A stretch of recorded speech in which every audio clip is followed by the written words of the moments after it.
Good morning, commissioners. Welcome back to our state capitol. And it's cold, right? It's cold. Welcome to the cold. So we are here. It's been a while since we have seen each other.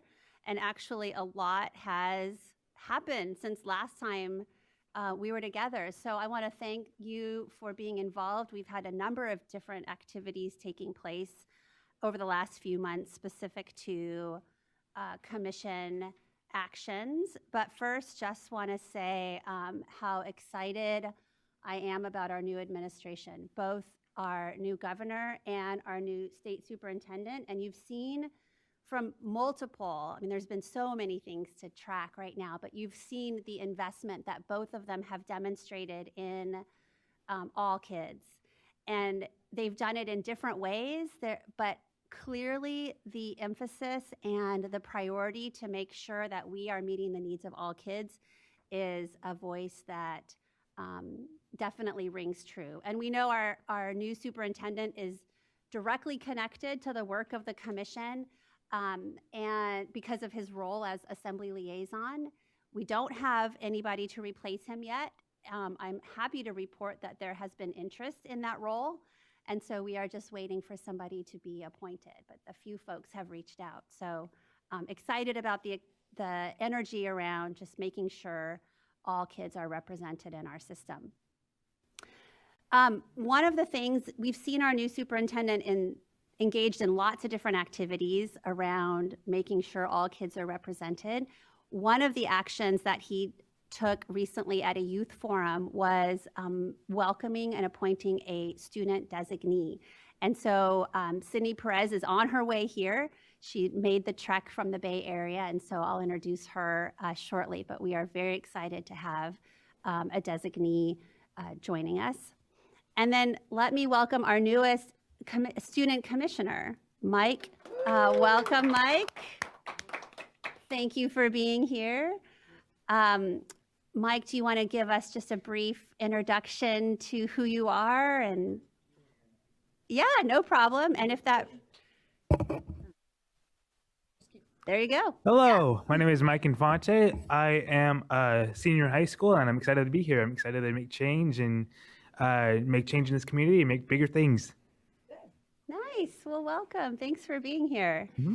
And I know I joked earlier that I won't call on you. I promise not to call on you. But at any point that you feel like you want to contribute or you have something to say, just let us know. Barbara does a great job of just tracking and taking hands. And so at any item, if there's a presentation happening, feel free to make a comment or question or share a personal experience. Okay, thank you. Yeah, of course. And then just a reminder to folks, when that red light is on, everyone can hear you. So be mindful of that. Let's see, Barbara, welcome. Thank you for agreeing to sit in as our vice chair today. I definitely appreciate that. I figured I knew how to do it. You do it well. Would you like to run through our agenda? I would. First, I'd like to say hello, everybody. Sorry I wasn't here at the last meeting. I want to remind you that we do not use acronyms. So we don't say IEP, we say Individualized Education Plan, because we don't know the people who are watching or the people here understand. I sat in a meeting this morning and all these letters and numbers were thrown out and I had no idea. And I had to say, wait. So let's remember that. This morning, okay. We'll do an update on the development of California's accountability system. We'll do a curriculum frameworks and instructional resource update. We will do scale up the multiple tiered system of support statewide project. We'll hear from Ventura County Office of Education, their least restrictive environment research presentation. We'll have a break. You all know we don't do anything exactly on time. That's the way it works. We're going to do statewide system of support. We're going to talk about ACSE committees planning, and then we're going to have our breakout meetings. And then we'll have our adjournment, and tomorrow's a long day, so I hope everybody remember to plan their flights for later because we have to be here late tomorrow. So thank you very much and have a great meeting. Beautiful. Thank you, Barbara. All right, before we talk about our the outcomes of our committee discussions, if you will join me in the flag salute.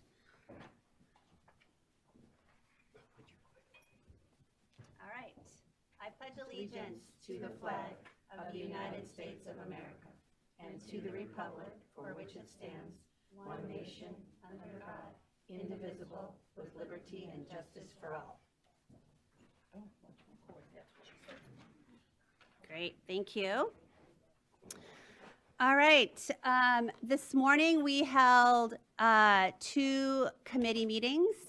We're going to run through the outcome of those discussions, and before we do that, let's start with our roll call. Matt, would you like to take roll for us?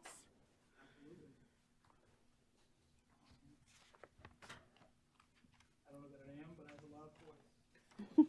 Michelle Andrews, Mildred Brown, Summer Harding, Lonnie Hayes White, Here. Sarah Dockham, Here. April Lopez, Tina Mills, Here. Here. Caleb Rodriguez, Kimberly Salmonson, Barbara Schulman, Here. Here. David Toston, Here. Here. Mike Infante, Here. Great, thank you, Matt.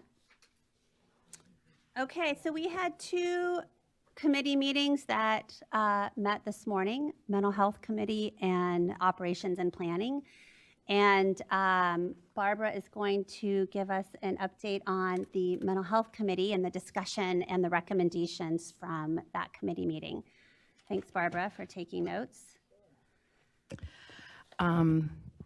Well, first I want to thank Danny and Elizabeth for being there and helping us through the meeting. We talked about the Breaking Barriers Symposium, which was in November. There were 300 people. There were 25 counties that had teams of people and 31 counties represented, which I thought was amazing. I couldn't go this year. And they were mostly people, the teams were mostly from education and behavioral health, so that they could work together while all of this was going on. And they talked, there was a youth panel, they talked about school to prison pipeline. Tony Thurman spoke. He, at that point, didn't know if he had been elected or not, and started saying, well, these are the things I would do, and said, well, hopefully that's what I'm going to do, and they all got a kick out of that. They're actually putting out a publication. I've asked if we could all have a copy of the publication, so that's coming to fruition. She talked about the Children's Trust and what's going on with the reforms in payment and billing and how difficult it is to do the billing. And there's going to be another symposium next November. And she wants everybody to remember that we have to unite. We cannot be territorial. Because as groups are doing it, so there was the rollout of the MTSS grant. 17 counties applied, 4 were chosen. And if I got it right, it's Placer, San Bernardino, Tulare, and Humboldt. And the problem is, what we want to happen is we want what's happening in the field to actually move around the state. And that's what we're hoping for. And that's what Elizabeth talked about when she came to speak to us 3 years ago, and we all sat up here crying as we were listening to her and her life and how she got involved in this. So, and the other thing they're thinking of doing is they're trying to do some peer resources where parents are working with parents and peers are working with peers. And that sounds like a really incredible operation.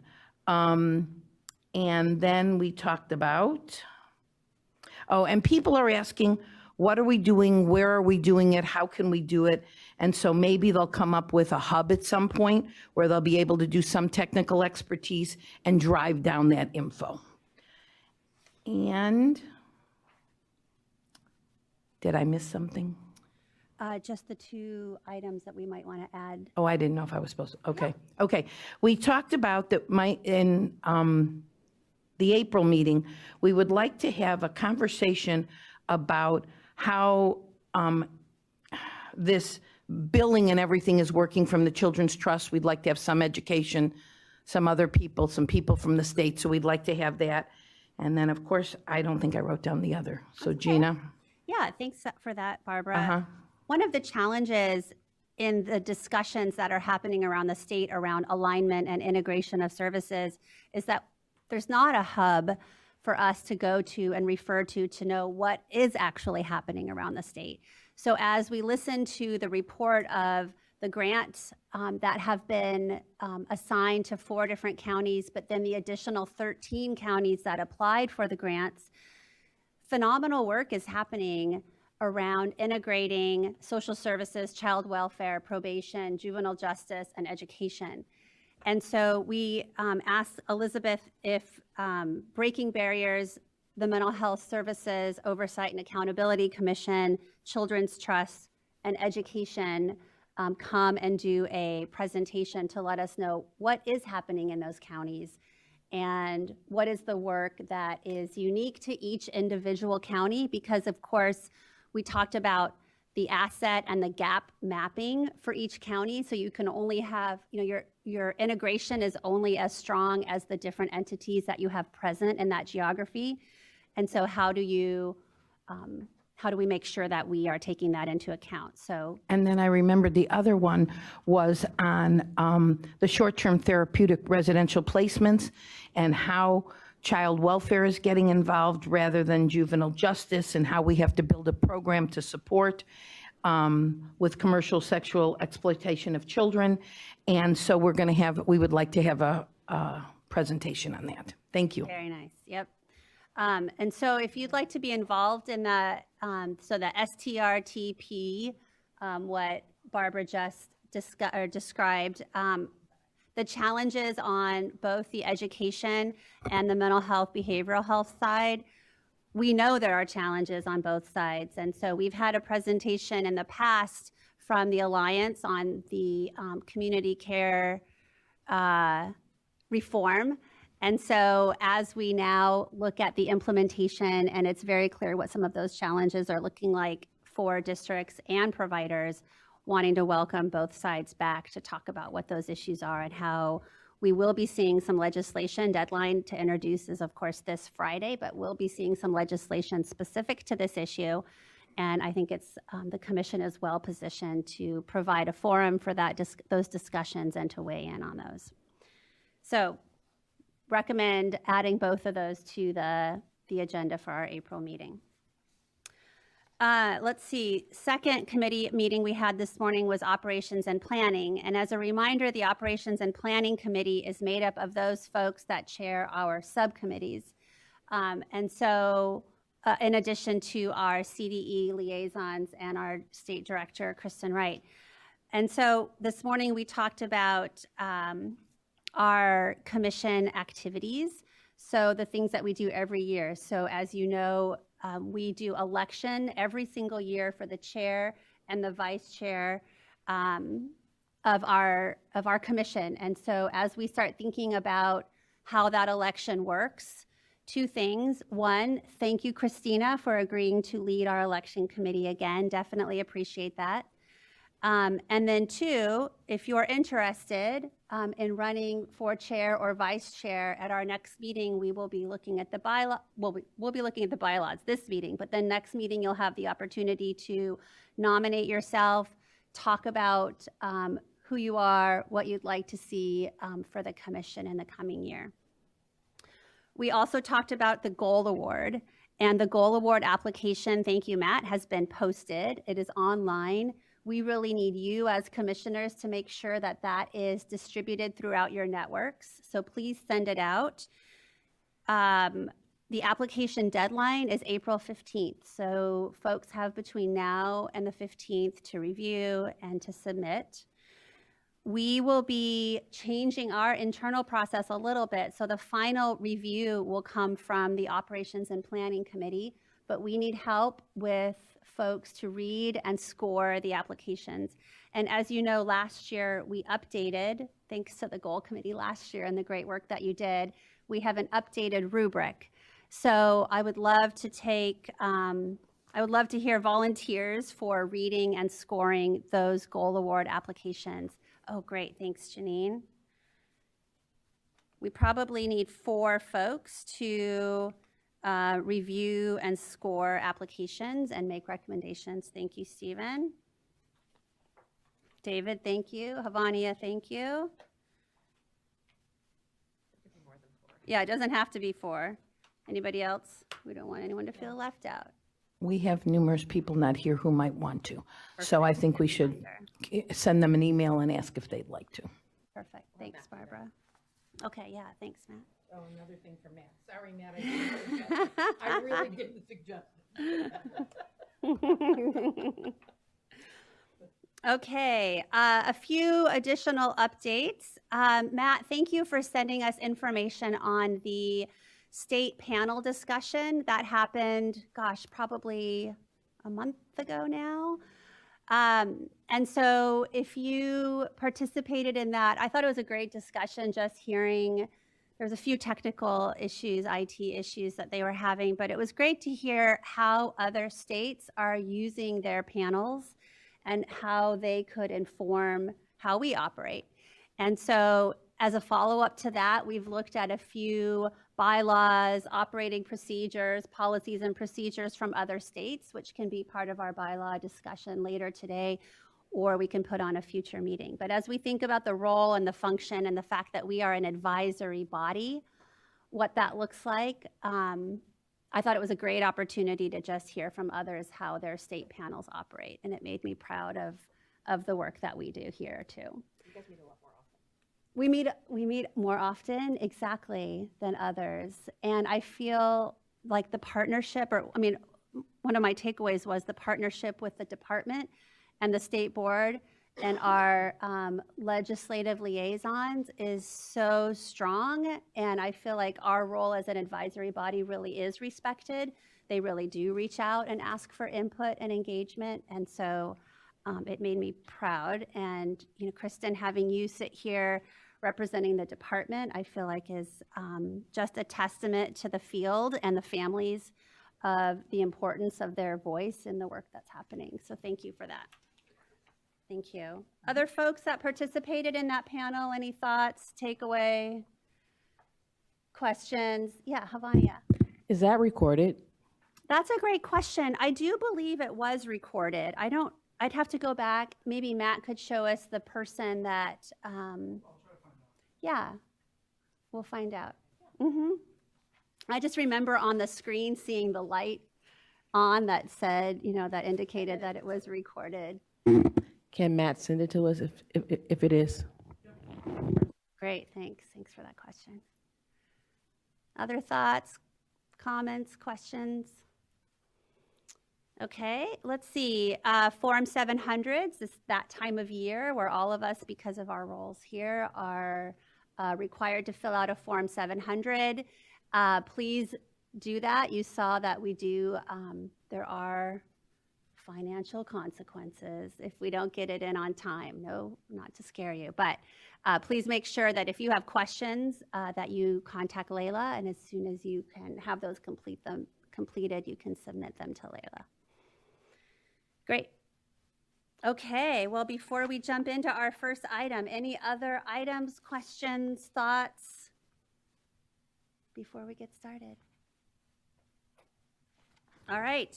Well, then with that, referring to our agenda, item number 1, update on our accountability system. So I'd like to welcome Jenny Singh to the podium.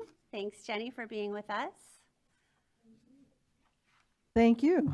It's always a pleasure to be here.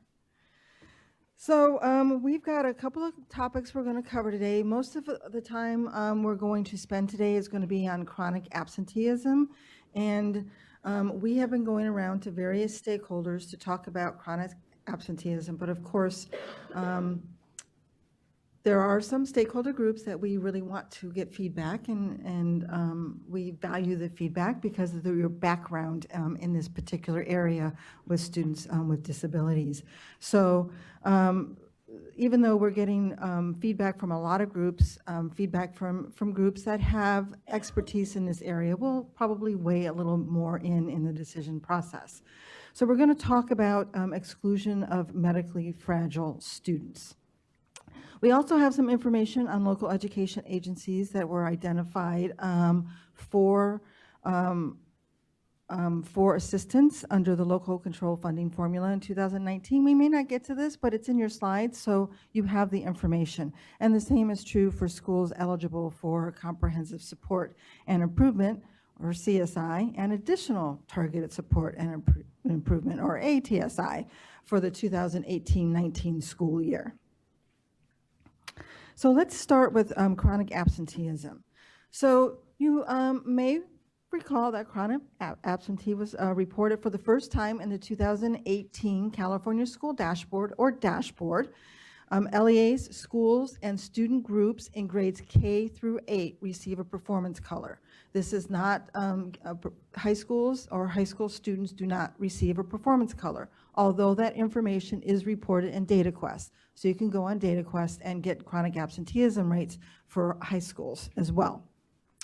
So it includes students who are absent 10% or more of the instructional days they are enrolled to attend. So that is true for students who are at a school for only half a year. We're looking at that school to determine how many instructional days. If a student was enrolled to attend 70 instructional days, then we look to see how many days they were absent. If they're absent more than 7, they would be listed as chronically absent. So there's, I think, a misconception out there that we're looking at the full 180 days, and that's not necessarily true for those students who go from one school to the next. And then, of course, we exclude students enrolled less than 31 instructional days or receive instruction through a home or hospital setting. So if students are receiving their instruction through a home or hospital setting, districts do not report that in the data file that they upload to us in CalPADS. So, in addition to excluding students who receive instruction through a home or hospital setting, we are also considering excluding those students who are medically fragile. So this is something that's come up with a lot of the meetings that we've had with a lot of our stakeholder groups, and they have indicated that some of their schools have been identified for support under ESSA because of chronic absenteeism, but it's basically because they have a large group of students who are medically fragile. And those students are just going to be absent. They don't want to put pressure on the family because the students are ill to get the students to school. So we thought that, as we're continuously improving our accountability system, we thought that this was a good topic that we should move forward in and discuss. So we currently do not collect this data in CalPADS. So that's important to know. So if we implement this for the 2019 dashboard, we would have to ask districts to exclude the information from CalPADS. So they would exclude those students that they have on record as being medically fragile. We cannot collect it for the 2019 dashboard. But we do want to, in future years, collect this information so that we can track it a little bit better. We've talked with our staff in the CalPADS office, and they're willing to do this for us. They just can't do it for the 2019 dashboard, or probably not for the 2020 dashboard because of all the work they're doing to bring in the data from CASEMIS into CalPADS. But it is something that they would be willing to help us with. So we would give instructions to the districts to not report students who they have listed as medically fragile, just like they don't report students who receive services through home and hospital.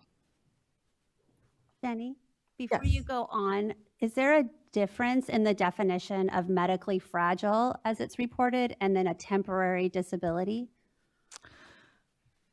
Well, I think medically fragile, we have our form here, and I'm not the expert in this, but this looks like students who have a chronic illness.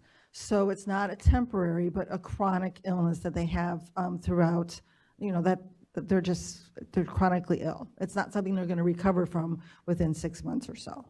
I see. That's my understanding. Okay, thank you. Okay, so the reason why we passed out this form is we wanted you to look at this form and go over it so you can determine whether the parameters laid out in this form are sufficient to identify medically fragile students. So we're looking to think, are the parameters too wide? Do we need to narrow them a little bit, or is this sufficient? And of course, in order for a student to be considered medically fragile, they actually have to go to the doctor and have the doctor fill out this form and then bring it to the district. So it is a doctor who is making the diagnosis. But, you know, it could be that we need to, for chronic absenteeism purposes, have a little more information in there about what we are defining as medically fragile. So I would like to take some time for everyone at the dais to actually talk to each other, maybe in groups of, pair up in groups of 2 or 3 to have the conversation and then provide feedback. Great. Okay. So before we break up, let me just ask: are there questions about the content? Yes, Summer, and then Havania. Did I see a question? My first read on the form is it's very broad. So believe it or not, I get doctor's prescriptions for a wide variety of things, including what happened at recess. So doctors seem very free in forming opinions about what happens in a school day that are not necessarily accurate or related to their patient. It's kind of bizarre what kind of prescription notes can be received sometimes.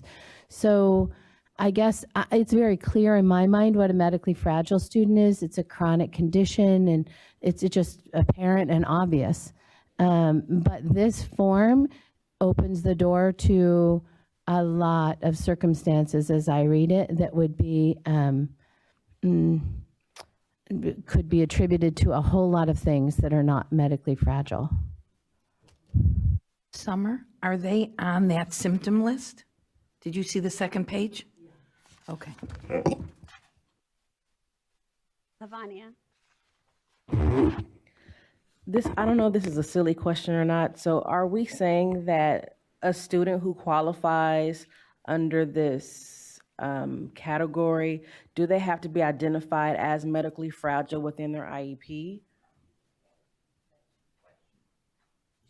Right. That's a question I think we have to grapple with. That is a, yeah. Yeah, go ahead, Summer. So here's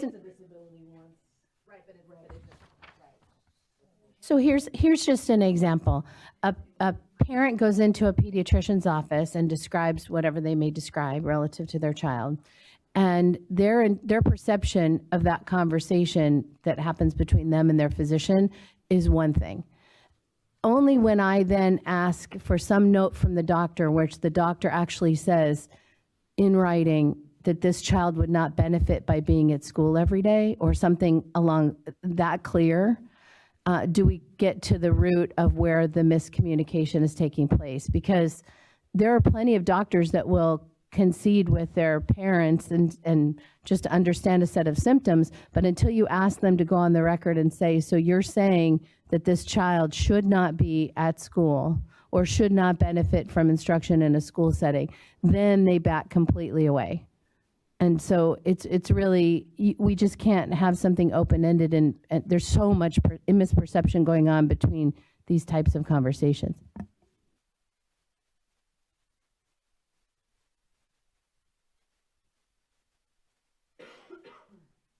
Which is why we're This is bringing this to Christina. you for advice. Sarah and I were just saying, though, if this was a chronic illness and it was obviously chronic continuing to occur, wouldn't they at the very least have a 504 plan? It would turn into a 504 plan at least. Yeah. If there's an educational impact, right? Yeah. Absenteeism. Totally. I mean, there's. So would these be the ones? Okay, well, anyway. I think it might be helpful as you're talking in your smaller groups, to really come up with the kinds of questions that need to be answered, and so that as we're talking about this back at the department, that we're making sure to answer those questions before it goes out to the field or any more considerations done, which is why Jenny's here. So it's really, we're looking for you to ask all those key questions, all those things that you think might come up, things that would be unclear. This is just the start of this. Correct. So then let's go ahead and, I'm sorry, Jenny, did you want to add anything? Nope. Okay, let's go ahead, and if you want to group up into twos or threes right around you, let's take 10 minutes to identify what questions should be, additional questions or information should be included on the form that you don't see now, and what some additional considerations are as the department is preparing this to go out into the field. Anything else, Jenny, we should be thinking about, talking about? That's, and if you have specific recommendations, that would be helpful also. Okay, perfect. All right, let's go ahead and break and have small discussions, and we'll reconvene right here in 10 minutes.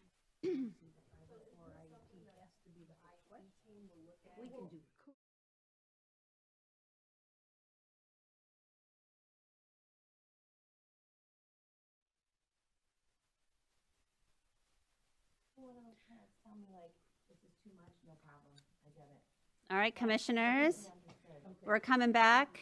I hear some animated and eager input.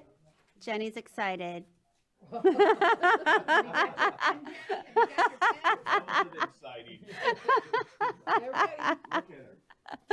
right, let's hear who wants to share some specific questions, additional considerations, or recommendations that you have for the department as they're moving forward on this process. Okay, we'll start on this side. Okay, Barbara. We want to know the difference between, you know me, just get it started. The difference between chronic illness or health condition, or a health condition. Those are two very different things. Medically fragile students is not a term we want to give to a mother who wants to just go in and say, my kid is medically fragile, so he doesn't have to do that.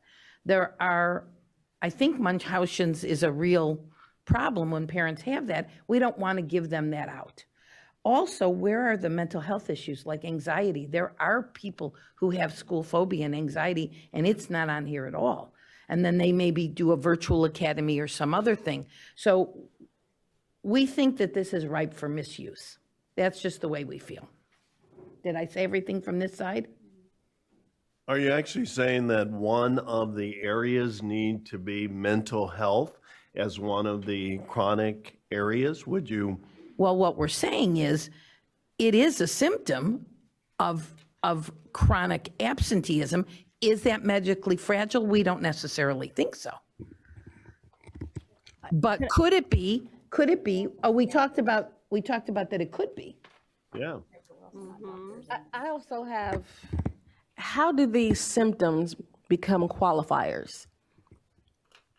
Like, are these the all to be all? And how do they become valid qualifiers on this form? And others not, is a question. Good question. All right, Stephen and then David. Mine's just a technical question on the form itself. I think it's important to list symptoms of chronic illness. When I read that, underneath that, a parent may look at some of the symptoms and say, that's a reason why my kid should be out. But we want to make sure that what I'm hearing is that the symptoms are definitely connected to the chronic illness is what we're looking at. Just a technical piece, I would just clarify. Yeah, do you want to respond, Janine, and then? No, if you have a response. No, please go ahead. Could you guys hear me, or is it not working? Oh, here we go. So sorry. So I think it's just also we have to consider what kind of a doctor, who's going to sign it, what kind of medical doctor. And there's also, we have to be sensitive to the fact that there's different religions and cultures that do not believe in going to a medical doctor as well to have these paperwork signed. So we have to be very concerned. I mean, we have to be sensitive to that as well. Great, thank you. David? I mean, just our conversation on this side of the table agreed with everyone else in terms of the concerns for misuse and abuse of this form. One of the examples we talked about, student has attention deficit disorder, one of the symptoms is headaches. There may be some association, but that student in terms of their attendance and lack of exposure to instruction, we believe could become problematic over time. And so much like Steve was saying, that technical piece of having the symptoms align with the diagnosis.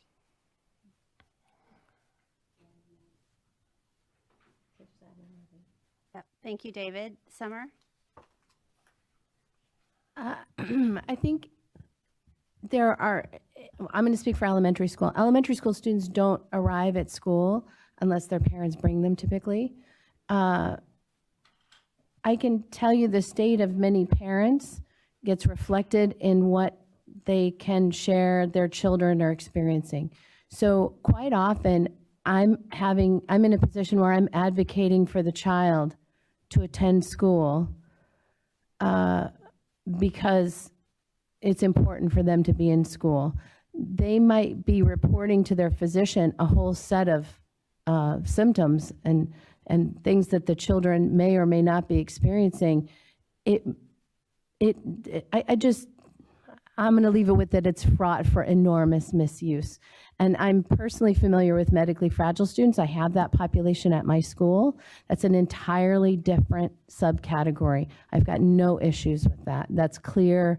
It's reasonable.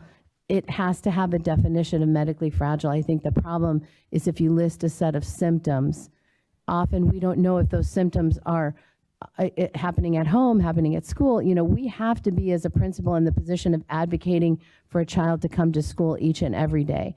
If that means that I'm getting dinged on my attendance report, well, then that's just what that means. But I still have to be able to fight the good fight. Yeah, thank you, Summer. David? Looking for the universal definition of medically fragile. I mean, just a quick scan online, I couldn't find a kind of a standard, but it seemed to be individuals who are dependent on medical professionals or caregivers in an ongoing basis, whereas this form really just highlights symptoms, not my dependency for GI feeding or breathing treatments. And I think there's a broad space between the two. And if we're focusing on those students who are dependent on healthcare professionals and their families for daily activities, that's very different than having a flare-up of a system. Not to minimize them, but it seems like the intent is for that first group of students as opposed to the periodic episodes or symptoms that flare up. Great, thank you, David. Other thoughts, questions, comments? Barbara? Looking through it in different eyes than I've ever looked through it before, I want to make sure students come to school. I don't want to, as Summer said, give them another reason not to come because it wouldn't count against. So I think that bothers me somewhat. I agree there are medically fragile students. There's no doubt about it. We all know about it. But I think this is so wide that the parameters just don't work for me. So let me ask this question. Do you think adding medically fragile to chronic absenteeism is something that we should not do? Or do you think that we really need to restrict it more and go ahead and move forward with it? So because I'm hearing two different things.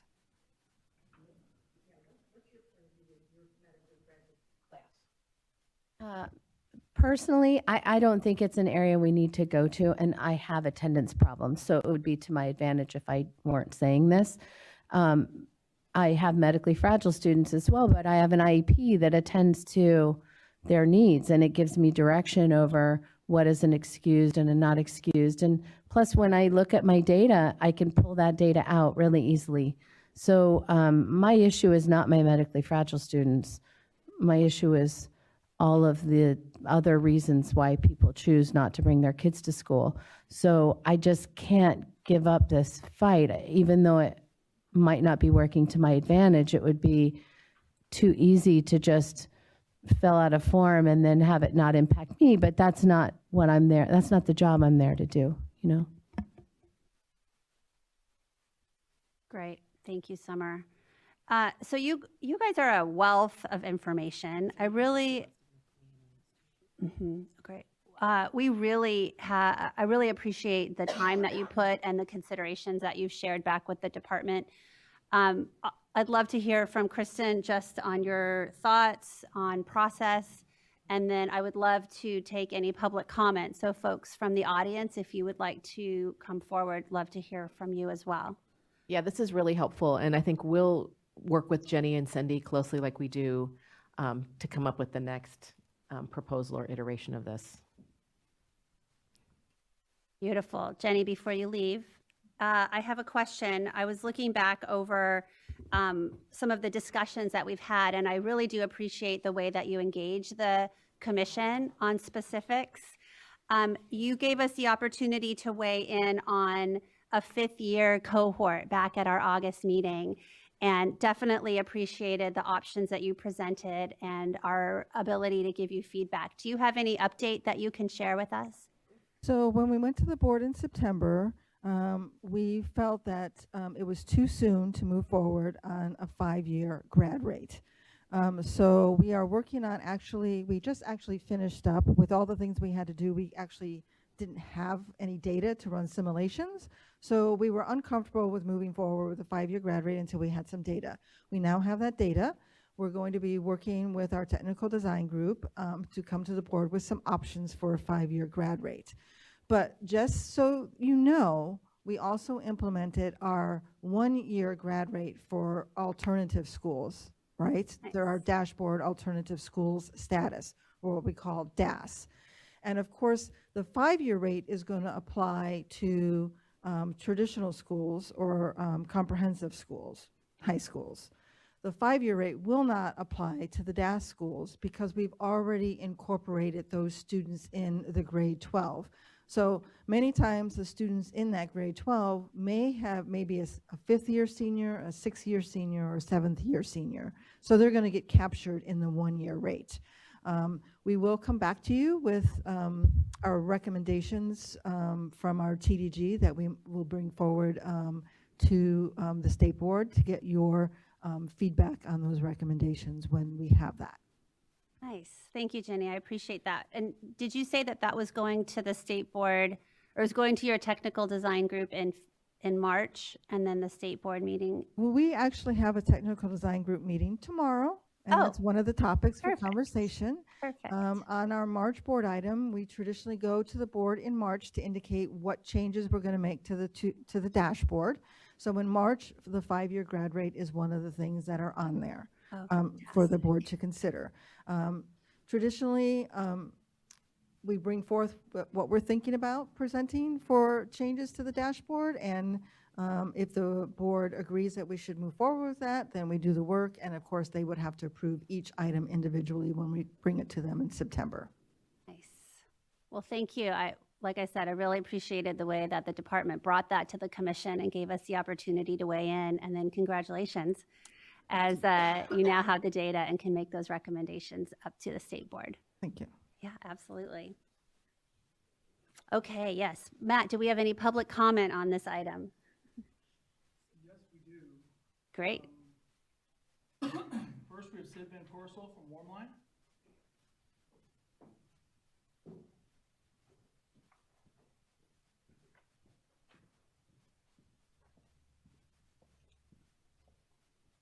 Good morning. What I wanted to point out, I have a long, both professional and personal history with children who are medically fragile. And I noticed at the end, the release of information that the parent must sign is way open-ended. It gives the school permission to access the medical records whenever they feel it necessary. And yes, it does say that they'll notify me, but I have serious issues with an attendance clerk, anybody without a medical background accessing medical records. Thank you. Very good. Thank you so much.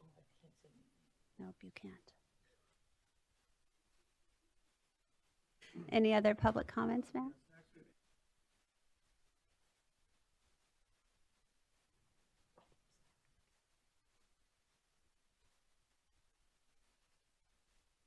Good morning, and thank you for taking on this conversation. As a county office executive director of special ed, we serve the students who are medically fragile for our districts and have a real concern regarding their attendance. And we've been utilizing this form in order to keep from having to SARB our kids that are medically fragile. And I think there's a real difference between kids being, parents being SARBed when they have a child who has a medical condition that keeps them from school versus the chronic absenteeism piece. And we just got to keep that in mind. And I think we need to look at defining chronic illness and medical fragile. And we don't want to mix those two. Medical, neither one or a qualifying condition as is for one of the conditions for an IEP, but yet we serve many children who are medically fragile that are on IEPs. So just some thoughts. Very nice. Thank you for that. One more. Great. Maeva Renaud, Public Policy Fellow.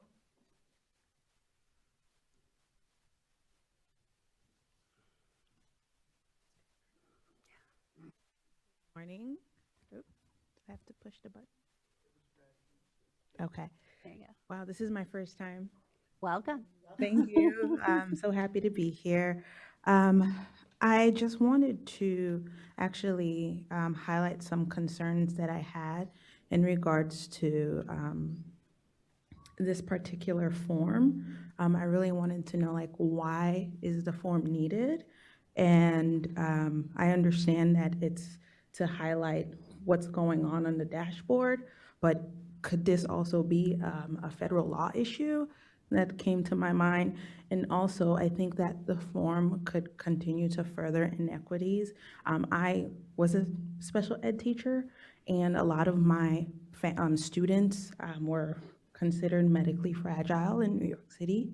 And a lot of parents may not know how to advocate for themselves.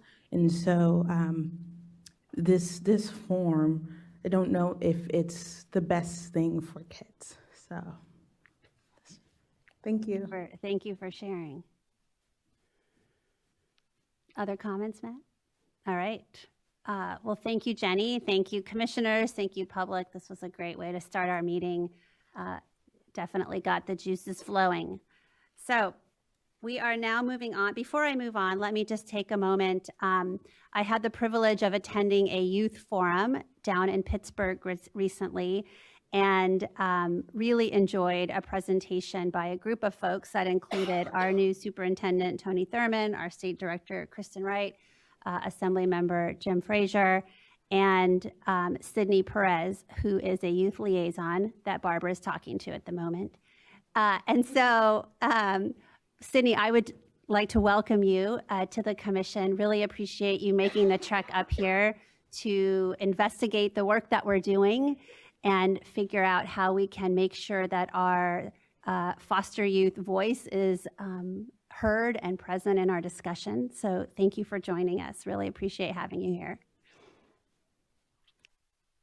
Okay, and then I'd also like to introduce and say thank you to Adrian from the School for the Blind. Thank you for joining us today. Really appreciate having you here and feel comfortable, both you and Sydney feel comfortable making public comment, or let us know if you'd like to contribute to the conversation.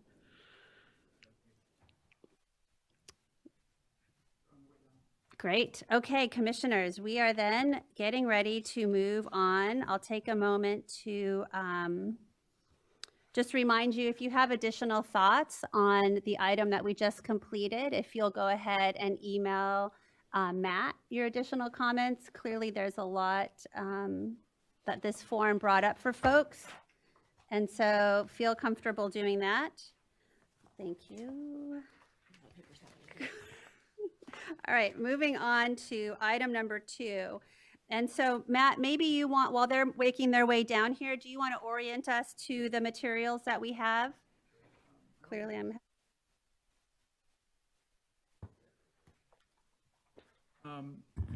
So what we sent out earlier this month, about a month ago, and what we have copies for in the back are, some of the chapters of the health framework. Today, We are mainly focusing on Chapter 7, which is the Access and Equity chapter. And if you have any other, line item edits or anything like that, we're looking for significant or, actual specific things that need to be changed within the documents. They're going to lead you through a presentation, and then we're going to just stay at the dais. We're not going to break out. They want to keep everyone together and just kind of walk through Chapter 7 to see what you guys saw when you read through it. It's kind of a simple answer to a very complex question. So I'll have Lindsay, who's been working on this, explain a little bit more when they get here. But mainly, just kind of focus on Chapter 7 at this point. All right, and we have those. Thank you, Matt, for Xeroxing. So commissioners, you have a packet with Chapter 7 in front of you. You also have Chapter 4 and 5, but is that for our reference? Yeah, when we sent these things out, there were some vignettes on inclusion that were included in Chapters 4, 5, 6, and 7. Okay. 6 didn't get copied. There was a mistake made, apparently. All right. Yeah, and so they mainly want to focus on Chapter 7 since it focuses on access and equity, and they're really looking for your expert opinion. But some of those inclusion vignettes in the other chapters, I think, were highlighted and pointed out in the documents. And so, if there's anything on those things as well, they are very interested in that. At the end of this, we'll be collecting all the information and submitting it to Seaford, or I guess the IQC for comment. Fantastic. Thank you, Matt. Well, with that, then, I would love to welcome Stephanie Gregson to the podium. Welcome, Stephanie. Good morning, everyone. So nice to see you again. I'm here for two reasons. One, to provide you an update with all the work we've been doing in curriculum frameworks and instructional resources. And the second one is to get your advice and input on two different things. So first, let me give you our update. So right now, we have a lot going on. So we are in the middle of developing an ethnic studies model curriculum that is focused on 9th through 12th grade, but also having guidance in there for middle schools and elementary schools if they would like to implement an ethnic studies program at their school site.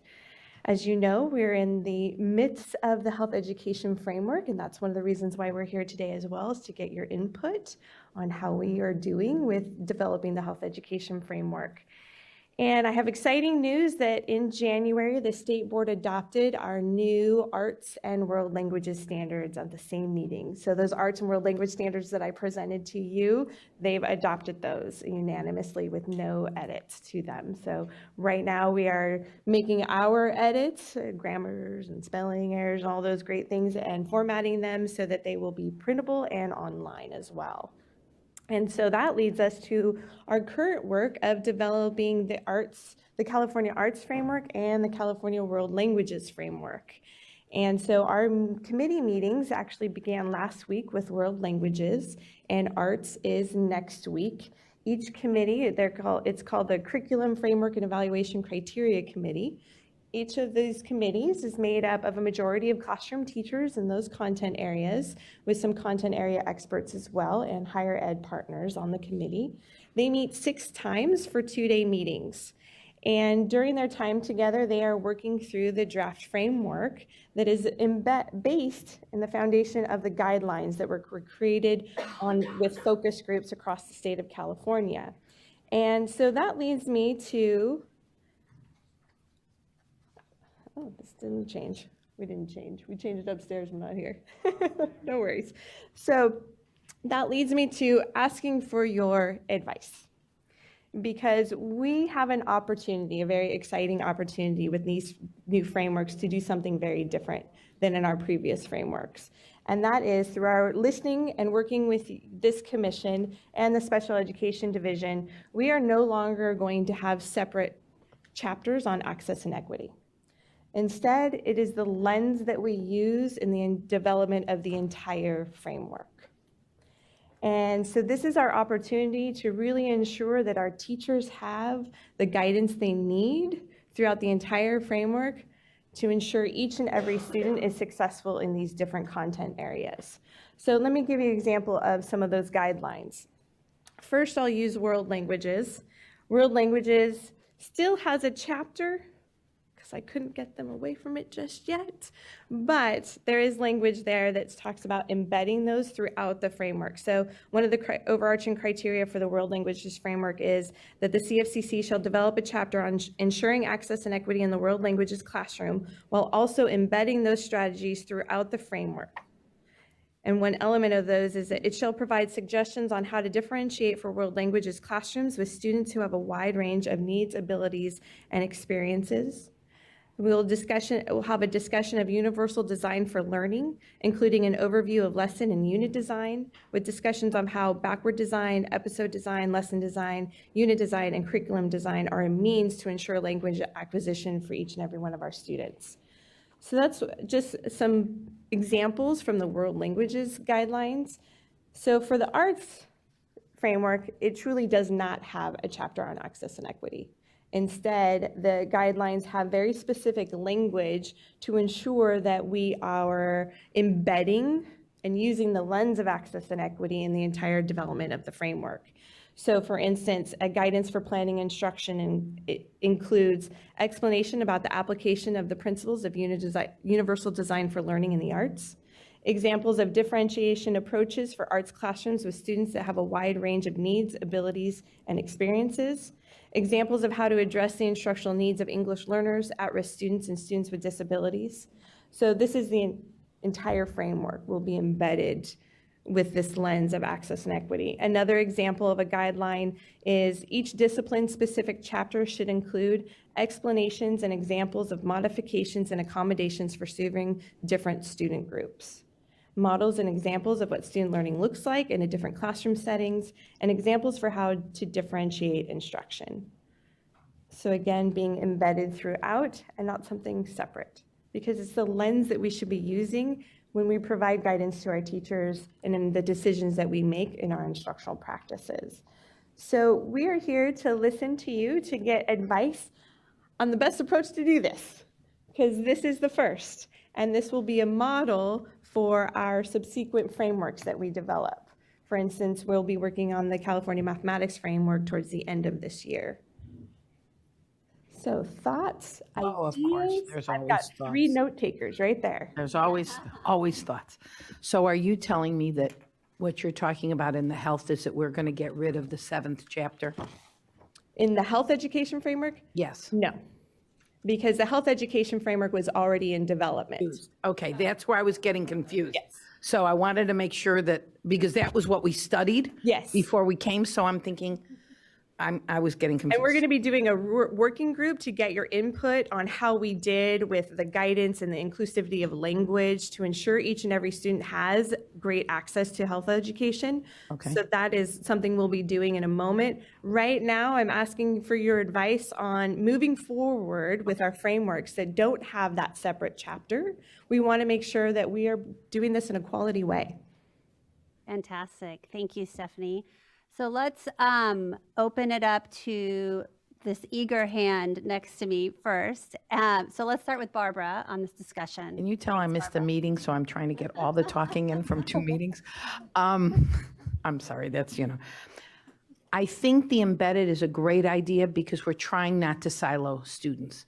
We're doing much more inclusion, much more mainstreaming, much more putting everybody together. So I think the concept of not having a separate chapter is a very good idea, and that's all I had to say. So no advice on how to do it well. No, we're getting to that later, you told me. Well, no, you told me that was later. No, I just wanted to say that I think that is a good idea.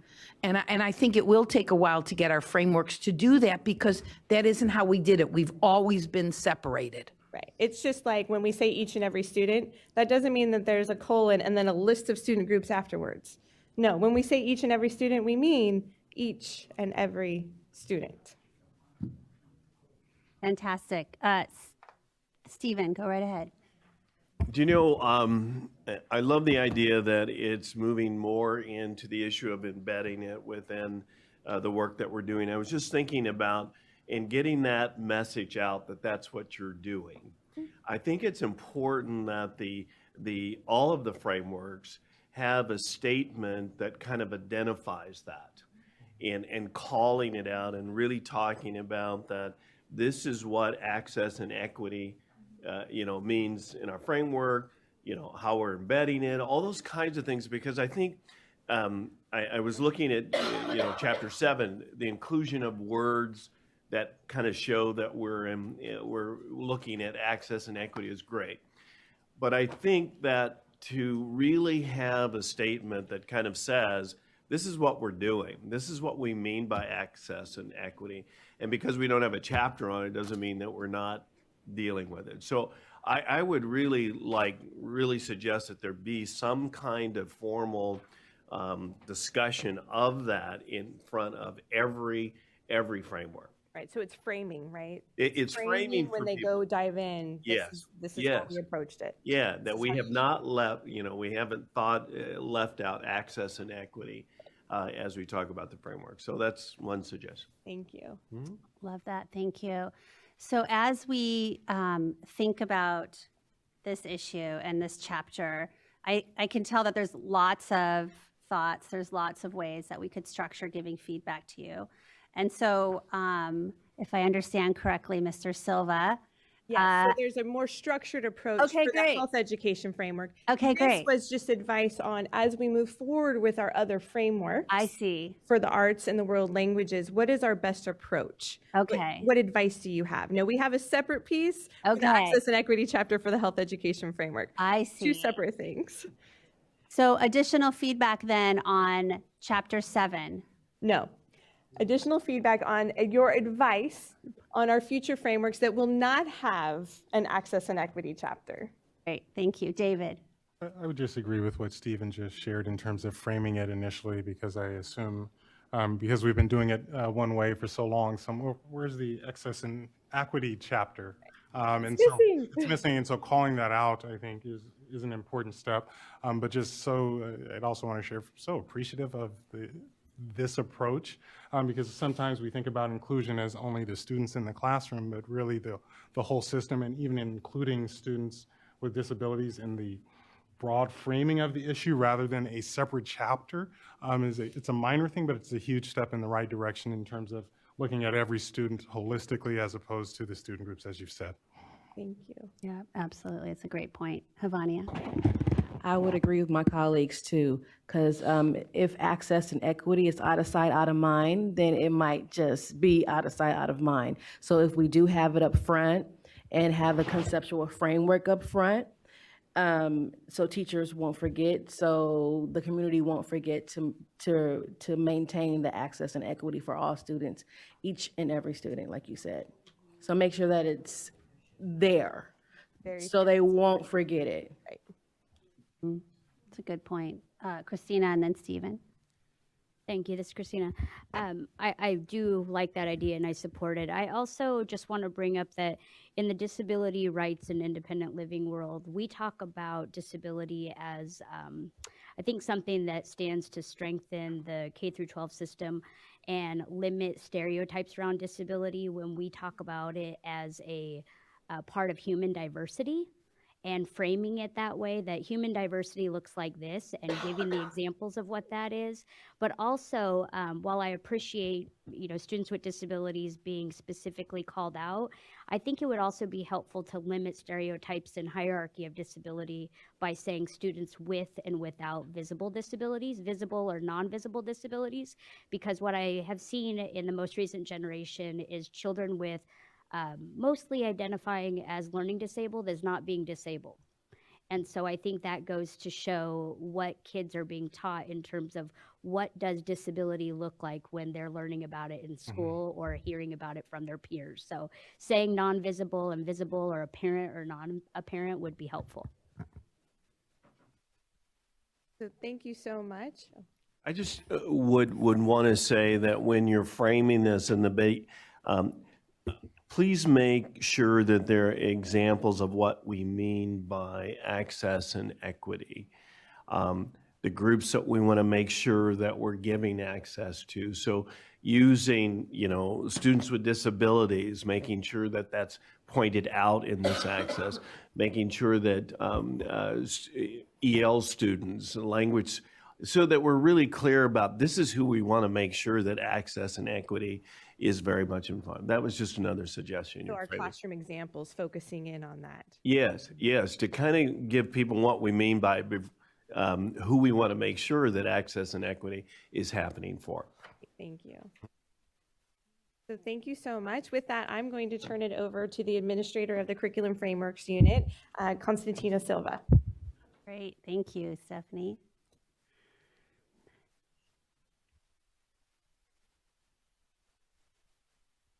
Good morning. It's a pleasure to be here with you. Constantino Silva, manager with the Curriculum Frameworks Unit, as Dr. Gregson said, and Lindsay Weiss.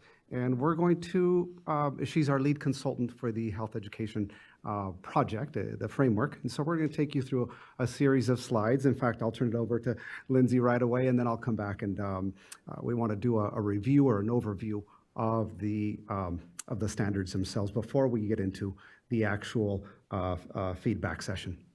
Fantastic, thank you. All right. Good morning, everyone. So I want to give you a quick update on where we are with the health education framework and most importantly about public comment. And I will also share a little overview of how the members of the public that are here today as well can be a part of the process when we go into the input session guided by Constantino. So we recently ended our second 60-day public review comment period. This was from November 1st to January 11th.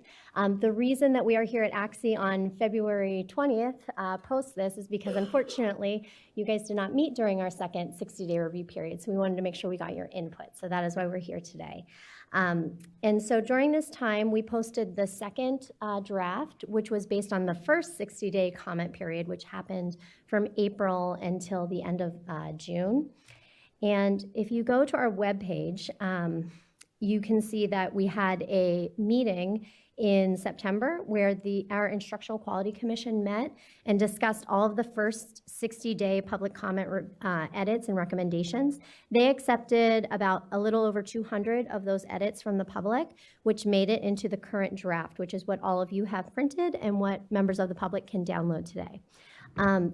You'll be able to notice new additions from that first 60-day review period because we've highlighted them in yellow, and so those are there. We also have highlighted some interdisciplinary connections in blue throughout the document. And then Constantino also highlighted areas to catch your eye, specifically all of the commissioners here, in a purple color.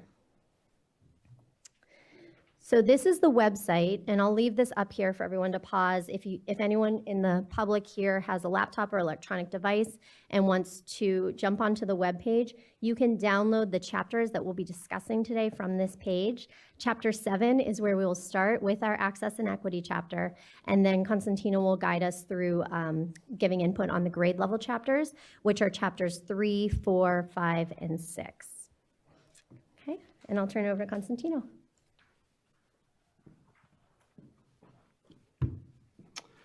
So before we get into the actual framework in Chapter 7, and I appreciate how eager you are to do that, and we're so happy that you are. We'd like to just take a moment and just review the standards. And some of you may already be very familiar with the standards, and I apologize to you, but what we like to do when we work with groups is make sure that everybody is on an equal footing, equal understanding with regard to the content areas and to the standards. So it'll either be a review or an overview for you. So this is what I'm holding up here is the actual standards, right? This is what the framework is based on. It's the health education standards from 2008. And this is our website, that what you see there. This is a screenshot of the actual page. This is where you can click and download the individual chapter. So you see all of the 9 chapters plus the 2 appendices and the long descriptions for the complex figures and tables. And so anybody can access these and download them and read them and in fact provide input. The public input template is down at the bottom.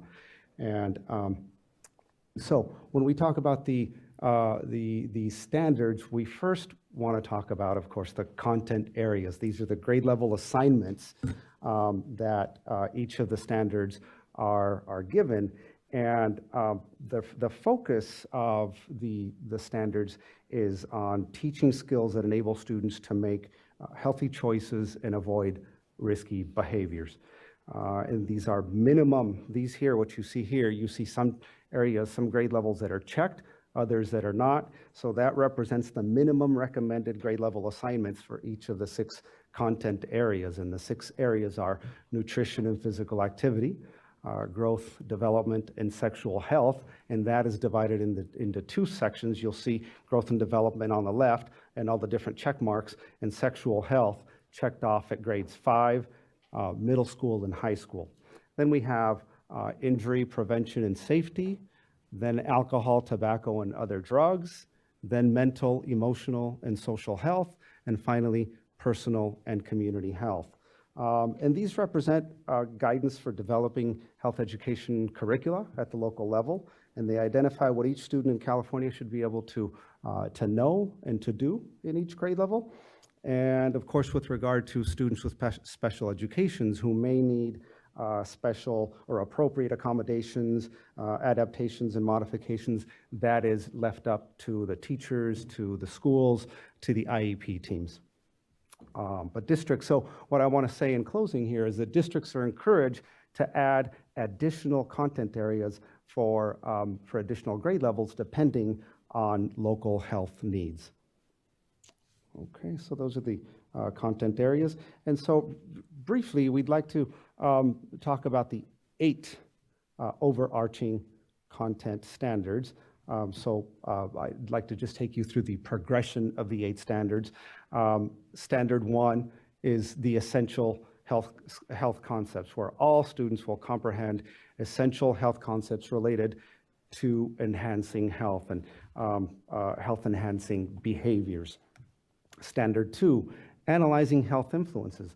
All students will demonstrate the ability to analyze internal and external influences that affect health.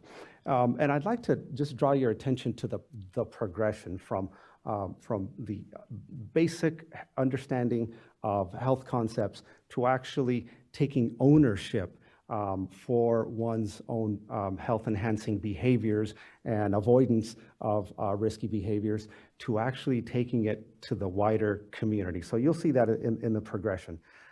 Standard 3, accessing valid health information. All students will demonstrate the ability to access and analyze health information, products, and services. Standard 4, interpersonal communication. We understand that being able to talk to others about health concerns, health situations, being able to share information with peers or with adults is important. So all students will demonstrate the ability to use interpersonal communication to enhance communication skills to enhance health. Standard 5, decision making. This is really taking ownership for one's health. All students will demonstrate the ability to use decision-making skills to enhance health. And how then do you do that is by establishing goals, which is Standard 6, goal setting. All students will demonstrate the ability to use goal-setting skills to enhance health. And then really just practicing, being consistent with your health-enhancing behaviors. So all students will demonstrate the ability to practice behaviors that reduce risk and promote health. And Standard 8, what I was mentioning before, is really taking it from the individual to the community, right?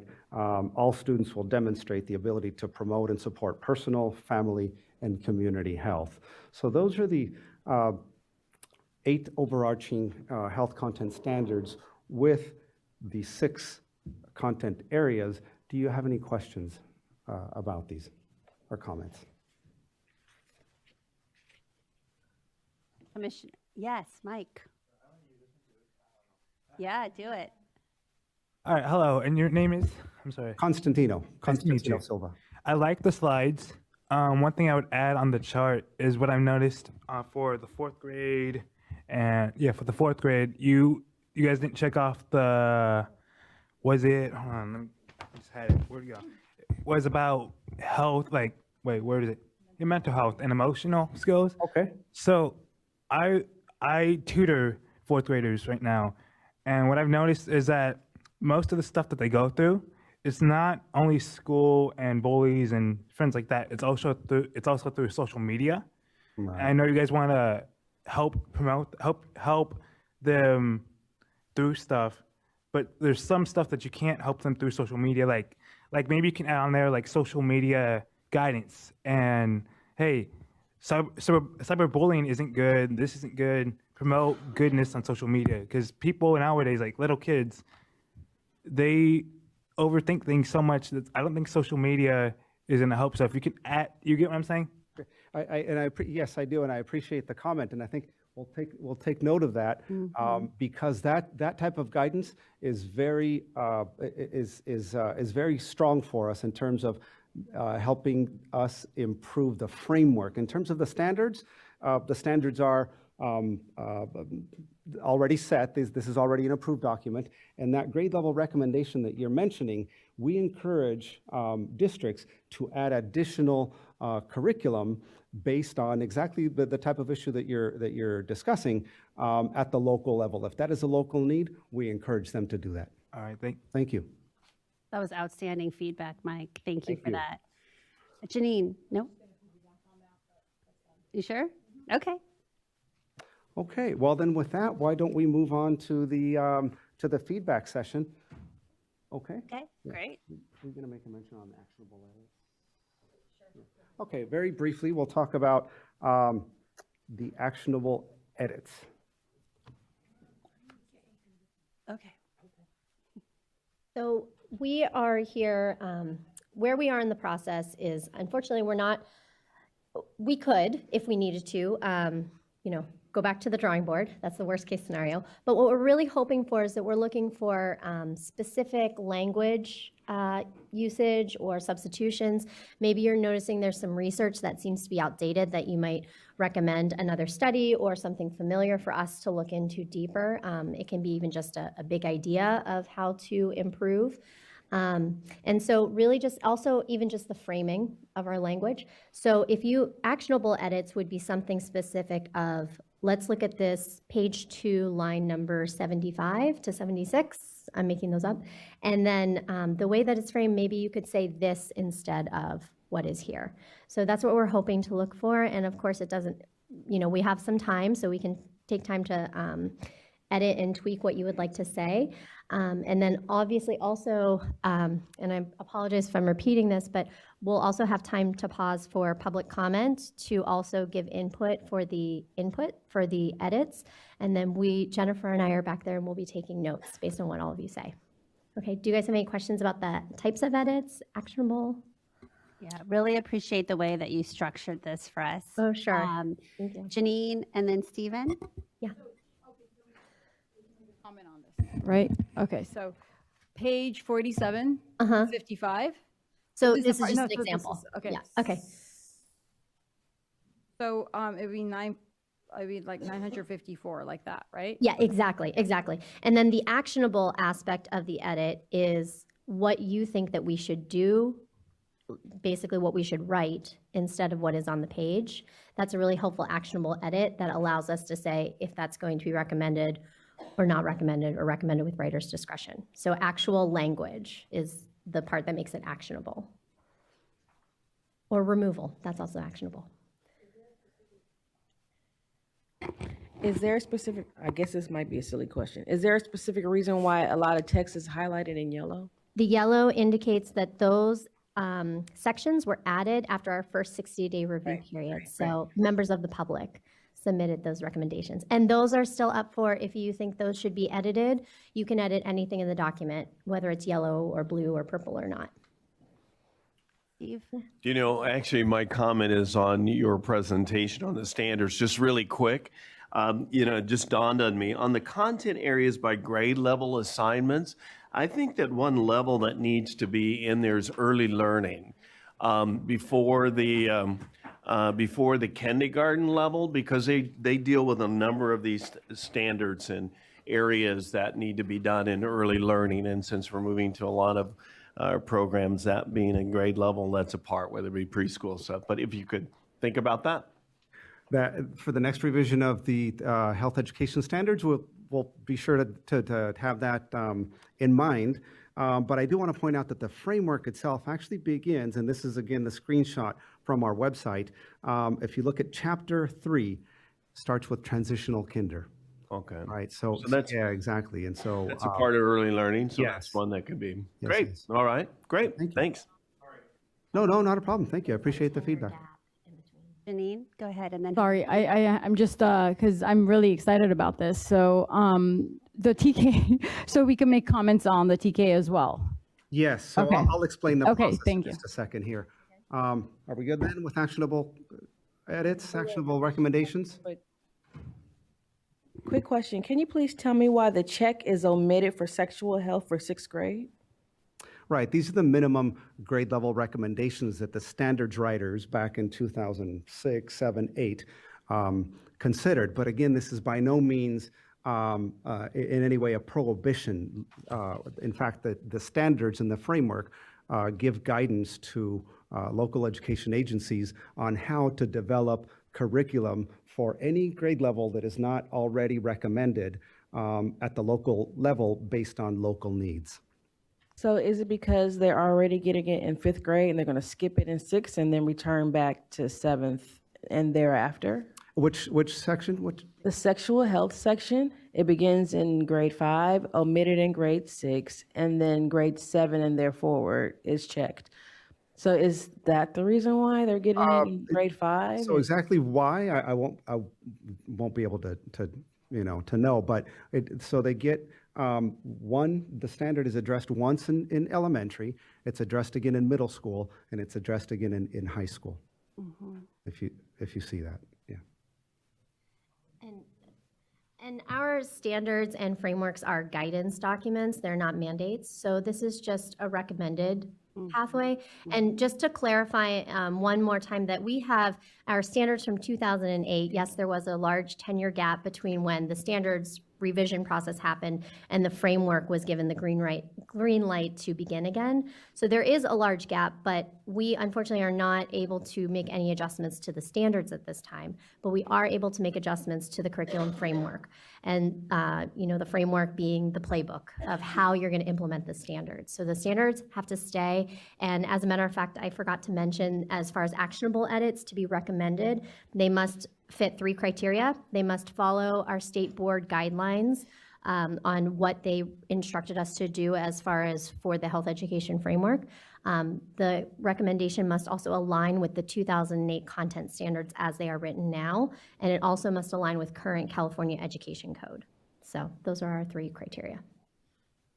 Okay, thank you for that. Okay, so with that, why don't we get into engaging you in a feedback session. And this says Chapter 7 edits, but I do want to clarify that we'll start with Chapter 7, and you all have it right, and we're going to go section by section. We're going to ask you for your feedback on certain pieces at a time, but we do also want to make sure that we get your feedback on Chapters 3, 4, 5, and 6. So if you have any feedback that you would like to give us on transitional kinder through grade 3, we'd like to hear it.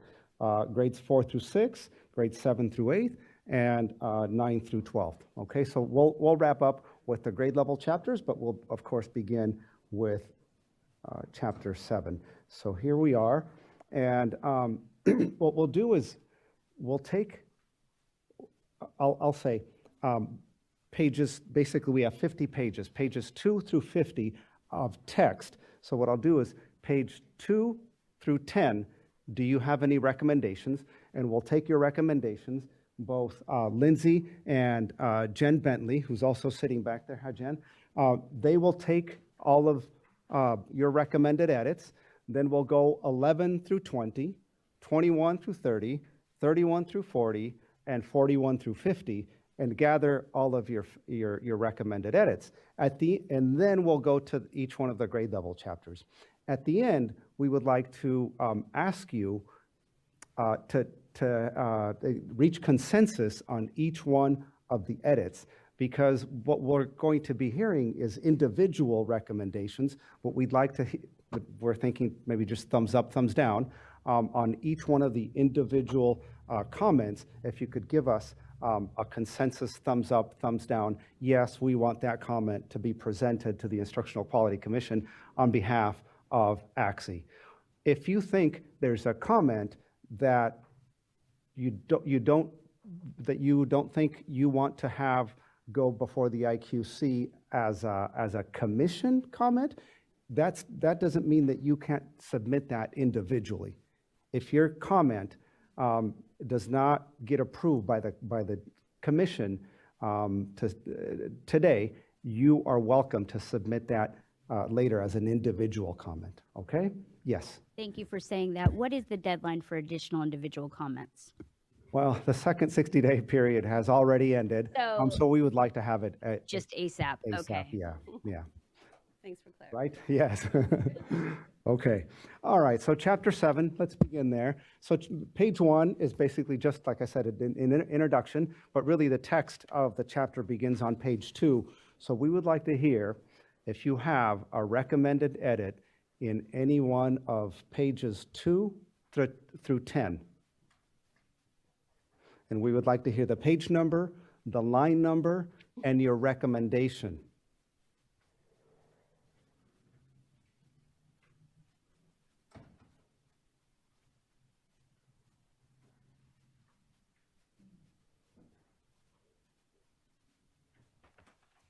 Constantino? Yes. I liked her when she talked about, give me the terminology again, please. Visible and non-visible disabilities as a part of human diversity. I think that might be good to include rather than students with disabilities. Page 3, right? Line 45? Right. That's what, yeah. So it's just a thought, because I don't know, we are having problem with this visual and this non-visual. And so the way she said it was much smarter than I could have done it, but I just wanted to say that I thought that was good. And I think we took some initial notes on that. And if you could give us, so you said page 3, and what line would you recommend we include Page that 3, in? line 45, where currently it's in like pinkish purple, it says students with disabilities. Okay. Just broadening it to students with visible and non-visible disabilities. Great. Thank you very much. We're still on pages 2 through 10. Any other recommendations? A technical edit on page 4, line 76. 76? Changing the National Center for UDL to the National Center on UDL. On UDL. Thank you. I'd like to say same thing. The visible and invisible disabilities on page 4, line 65. Include that as well. Page 4, line 65? Yes.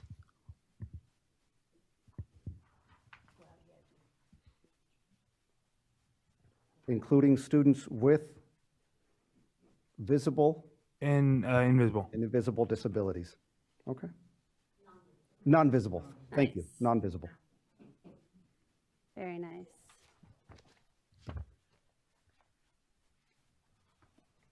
I don't think we need to say every time it's in purple, students with disabilities, that you get the concept. Okay, so sort of a global change. Okay, great. All right. Anybody else? Pages 2 through 10.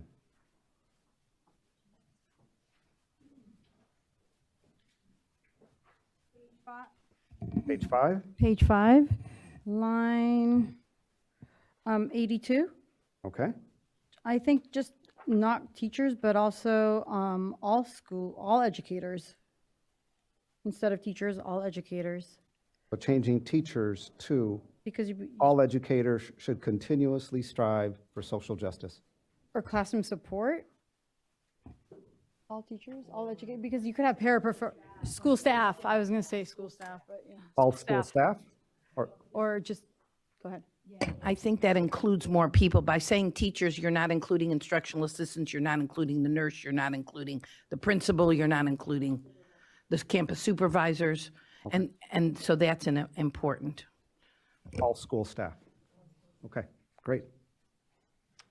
Page 5, line 79.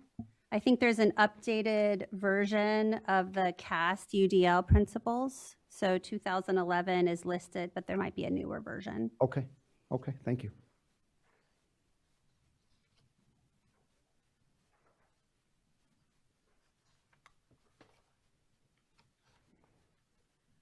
Anybody else? Pages 2 through 10.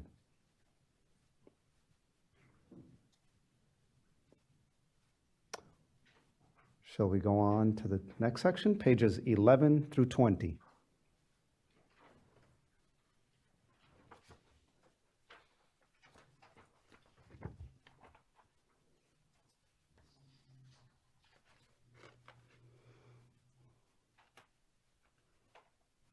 I had a question that may not make any sense. On page 19, line 377, I don't understand why that was added. ELs will have a greater success in learning the language and nuances of health education. I don't understand why they would have a greater sense of learning health education than something else. I don't understand it. So they'll have greater success in learning the language and nuances of health education by having differentiated instruction and using the ELD standards. Oh, okay. No recommendation then there? Okay. Sure, not a problem. I didn't read the front part with the comma. Okay. Okay, sure, not a problem. Okay. Can we, I'm going to go back page 7, section 2, where we talk about being able to. I'm sorry, page 7? Page 7, section 2, the connect with students as whole individuals. I really like that idea, but where I think it's line 137, understanding the multiple layers of students' identities, particularly if their backgrounds differ from your own, including their cultural, linguistic assets, disabilities, and how individual students interact with their primary languages. So adding disability into that as a part of the whole individual. Disabilities on 130. It would be actually falling on line 138. 138. Right Yeah, after. so understanding multiple layers of students' identities, particularly if their backgrounds differ from your own, including their cultural and linguistic and disability assets, and how individual students interact with their primary languages. So it's just another part of identity, disability. Including their cultural and linguistic disability assets? I would, no, cultural, linguistic, comma. Cultural, comma. Linguistic, Cultural, comma, disability, and how individual students interact. Got it? Well, she's working. She's coming up. I can also write it out for you if that's helpful. So this section is be touched. actually taken from several other sources. So so we'll take your comment and include it. However, if we're unable to include it because it's a citation issue, got it. do you recommend that some language in the framing of this prior to? So Yeah, again, I mean, this source is specifically calling out ways people have different layers of identifying. And I think disability is one of those that often doesn't get talked about enough and is a reason why we don't see disability as a marginalized community, and we are. Okay, so add, so can I ask you to repeat your, where 137, edit again? Yeah, and it would put a general be on line 138 at the end, including their cultural, comma, linguistic, comma, disability assets, and how individual students interact with their primary languages, home cultures, and various communities. Cultural. Thank you. Linguistic and disability assets. And then if we are unable to add that, would you recommend including that comment somewhere in the framing prior to the actual? Okay, thank you.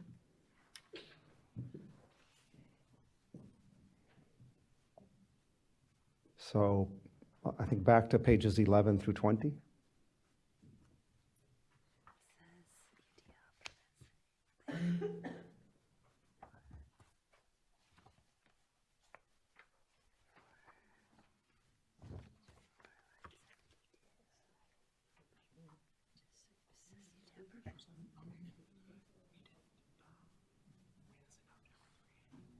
No. 4, 5, and 6.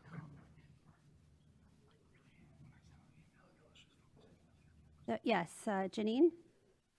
Page 9, line 184, going to 185, adding at a higher risk for mental health, abuse, exploitation, and other dangerous situations.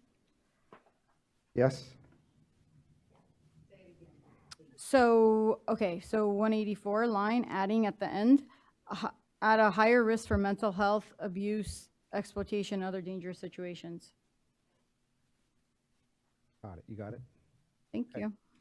Thank you. Constantino, back to page 4. You expected you'd get. That's okay. No, that's totally fine. I'm sorry. I'm Not sorry. a problem.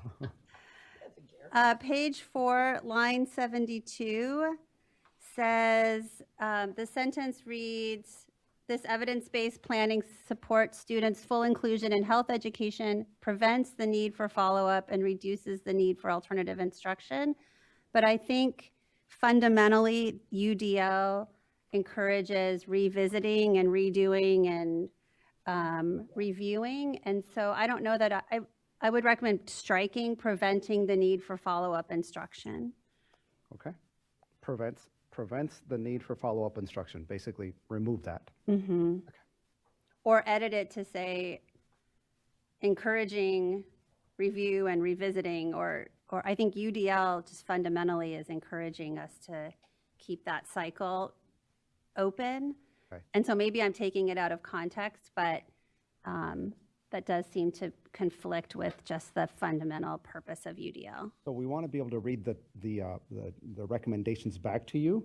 So we want to be really clear with what your recommendation to us is. What would you rather have? Just a strike, a removal, or do you want to change the language?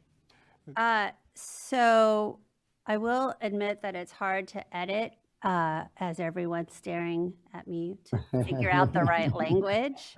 Well, look away.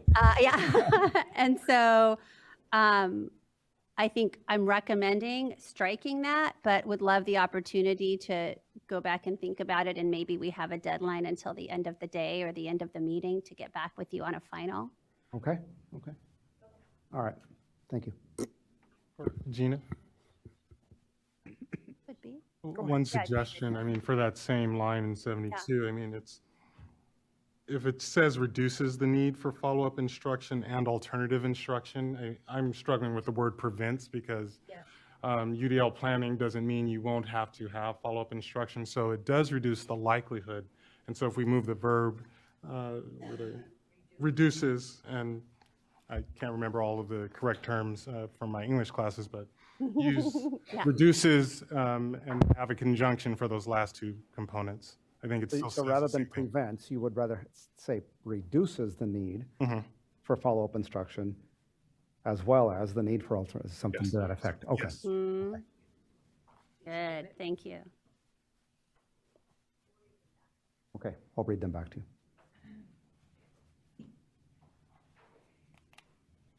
Okay, next.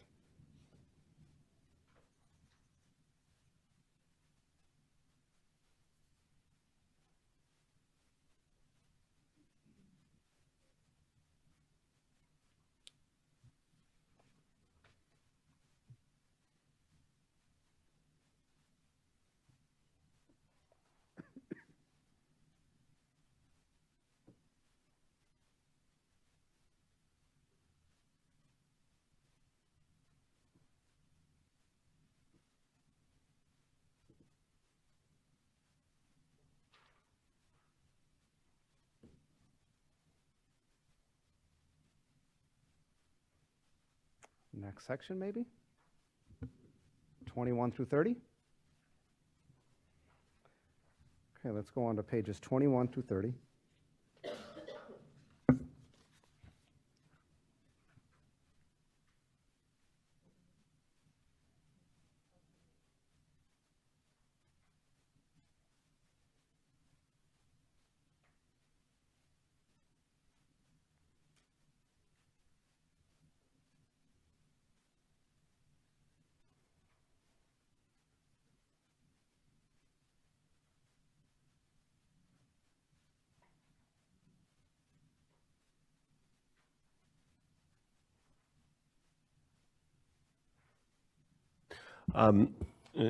Page 21, line 4, 5, 6 on your citing, the Department of Labor and Statistics 2016. I would just suggest that we have the most up-to-date citing for that, and whether that changes any of the percentage of the healthcare professionals.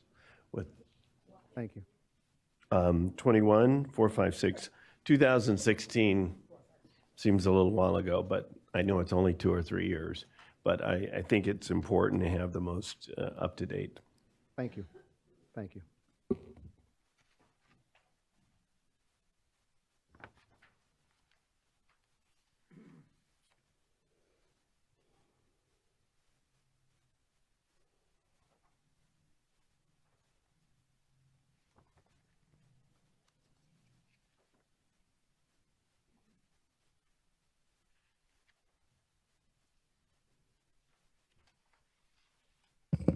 Personally, I think what he was talking about on page 21, because I had marked that from my reading, appears to be good because we have so many people that are not happy with the curriculum. And what we're saying here is that we're going to look out for the diverse learners. We're going to try and understand it and work with it. And I think that is a good caveat for us for the Department of Ed.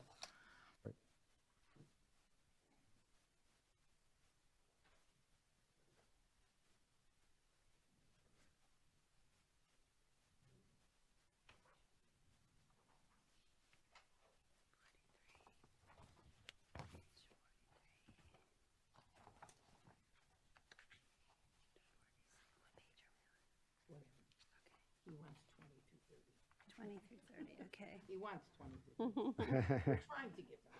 Sure. We're trying.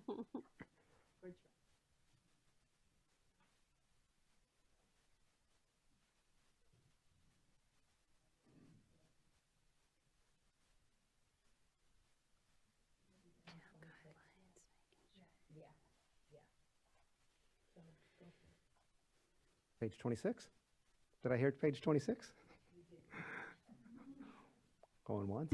I was just saying that on page 26, starting at 578, where it's the information from Gorski, Yes. that you can almost take that same information, and I'm not familiar with that work, but you could also kind of just substitute students with disabilities in there, and it's applicable as well, because it's saying they don't have deficits that need to be fixed.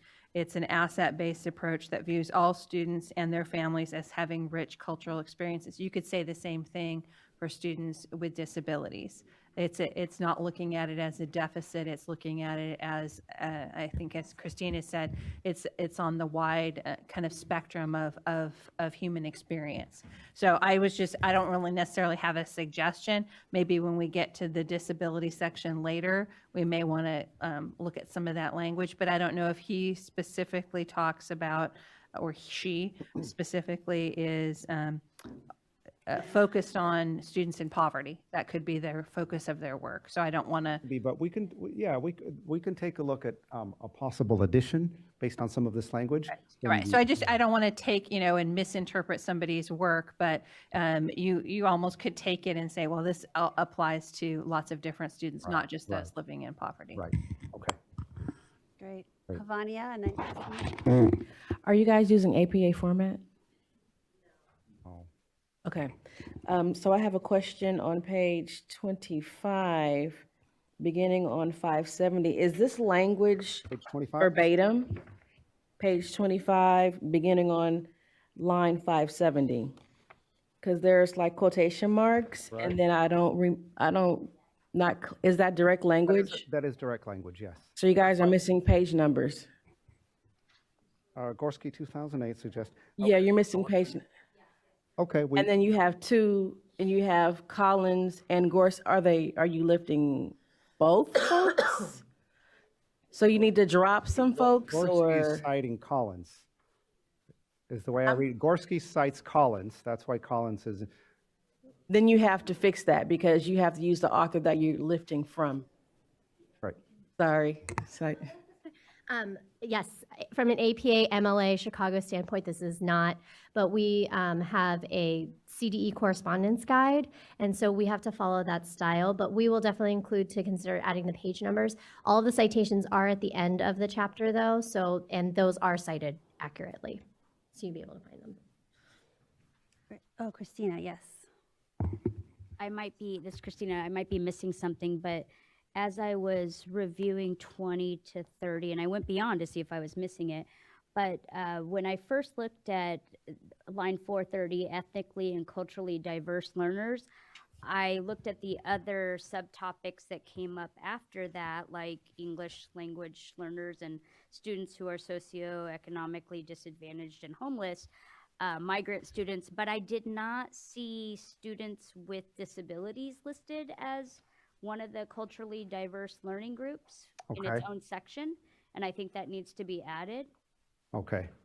Yeah, especially because, you know, you get into students, there were specifics around students who identify as LGBTQ, which is, again, an identified group, but disability wasn't, where is that? It's on page 41. Okay, maybe I did miss it. Okay, thank you. I did miss it. If it doesn't belong there, maybe. It's after LGBT. But is it under the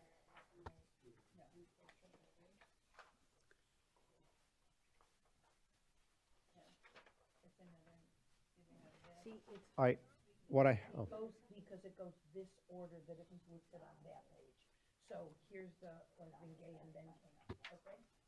Great. See, we work together. But did I understand? So I thought I understood that within this section that talks about cultural diversity, that a mention about students with disabilities should be included as well in that section? It was really hard for me, honestly, because once I read what was on page 21, I was like, should we have stated at the very beginning that while there's these ethnic groups and you refer to the census data, you know, people with disabilities are the largest minority in the country.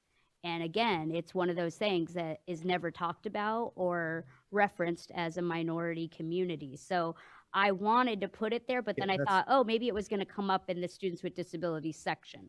So I thought it was going to be hit under the ethnically and culturally diverse section, but it's its own and it's not referenced there. So I think instead what I would do on that page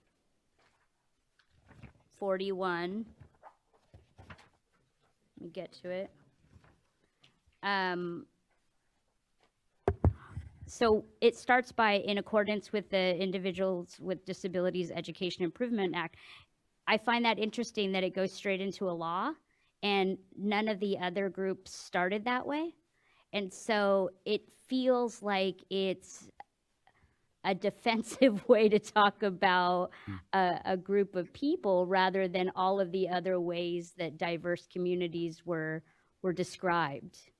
And so I think I would probably start just by mentioning that disability is the largest minority in the country, and that, you know, 1 in 4, according to CDC's recent report, 1 out of 4 people are people with disabilities, and just going into like some of our statistics as a community, and that we are an underserved population. And I'm happy to work with you on that section outside of this meeting, but I have a lot of suggestions for that area. Treating students with disabilities as a cultural group. Yes, rather than just going straight into, there's some laws that require us, Whoa, yeah. Yes. It was a very different approach than the rest of the groups. I hear you. Thank you. So I definitely, that out. Yeah. I mean, it's a little thing, but thank you for calling that out. Thank you for that. Definitely appreciate that. And being so articulate too. Definitely appreciate you coming down and giving us this opportunity to weigh in. Just in the spirit of working across departments, I'm wondering the sections on page 43 to 46 that define or have the UDL guidelines listed. There's some exciting work happening out of the special ed division with contractors like the Supporting Inclusive Practices group. And I'm wondering if they might be interested, or if they, since the deadline has passed, did they weigh in, and they might be interested in weighing in, given that some of the standards? No, they did not. Okay. However, she said. Okay. However, This is yellow on page 43 to 46. Okay. possibly CTA. Okay. Yeah. All right. Good. Havania and then Sarah.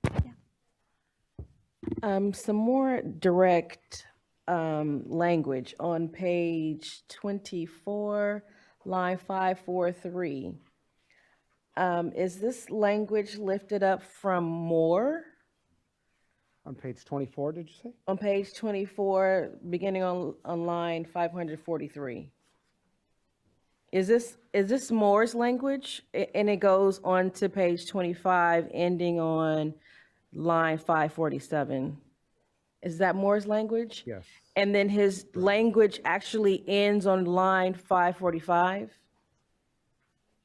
Because it's kind of hard to see where his language begins and where his or the author's language begins and where the author's language ends. Because of the quote of the quotation. Yeah, that's in- so you need to give him credit right after his line. And I don't know if this other language is added, you know what I mean? Like, we'll is check this that. We'll double check that. with line 546 and 547, his quote is, or that author's quote or reference is on the wrong line, is basically what I'm saying. Thank you. We'll double check that. We'll double check that. Can you go to page 40? 40? Yeah. So, right.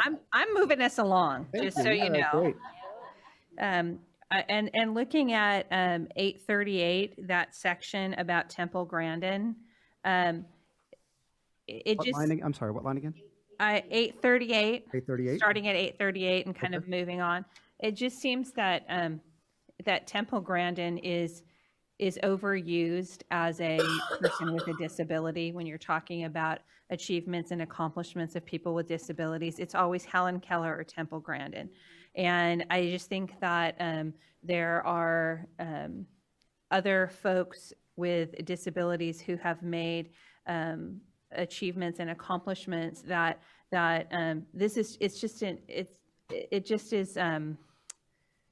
it's kind of cliche at this point to use Temple Grandin, and maybe my colleague to the right has some other suggestions for people, but it just seems like, oh yeah, we always, people with disabilities, it's always, Helen Keller or Temple Grandin. So I think we can do better than that.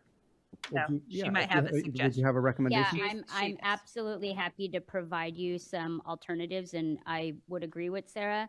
And I'd like to also include some ethnic diversity in that example as well. So I'm happy to provide that to you. All right, great, thank you. And I think at this point, anywhere in the document is fine, right? And just a quick time check, I believe about 25 minutes, but we should probably start wrapping up at about 10. 10, thank you. Yes, Jen just said 10. Yes. So I'd like to start on page 31 now that we've entered the chaos round. Page 31. Just a notation, starting with line 587. We're using students who are living in foster care, but later on in the paragraph, it's inconsistent with the student first language. We use foster children, children and foster youth. And so just, I think consistency with having the student first language is important. The other edit that I would suggest is on page 33, line 643. Page 43, line 643. It's the sentence beginning with, likewise, some teachers may fail to identify students with disabilities as gifted and talented. I believe educators might be a more appropriate term in terms of the identifying or recognition of individuals with disabilities as also being gifted and talented. Will you give me the line again, the line number? 643. 643. So I'm proposing where it says teachers, educators, in place of teachers. Okay. And So then, some teachers. Yeah, instead of some teachers, some educators may fail to, and I would suggest recognize students with disabilities as gifted and talented. Fail to recognize. So that's a double recommendation. Teachers to educators and identify to recognize. Since we're here really quick, and this might come up, throughout the document, we also refer to support staff in school. So I believe the language might be teachers and school support staff, which include counselors and social workers. Would you be comfortable if we make that your comment to align to that? Is that still what you're saying? Yes, because I was thinking of school psychologists who might be involved in the identification process. So yes. Okay, great. So we'll do, I didn't want to put words in your mouth, but okay, thank you. Yes. Page 31. 31? 31, page 595. 595. Are more likely to be diagnosed with a disability than general education population. Now, if we're talking about schools, I don't know if we should use the word diagnosed, but maybe would be more eligible. Will be likely to be eligible with a disability than general education. Well, diagnosed. This is Christina. I was going to say the same thing, but I actually have an context. Yeah.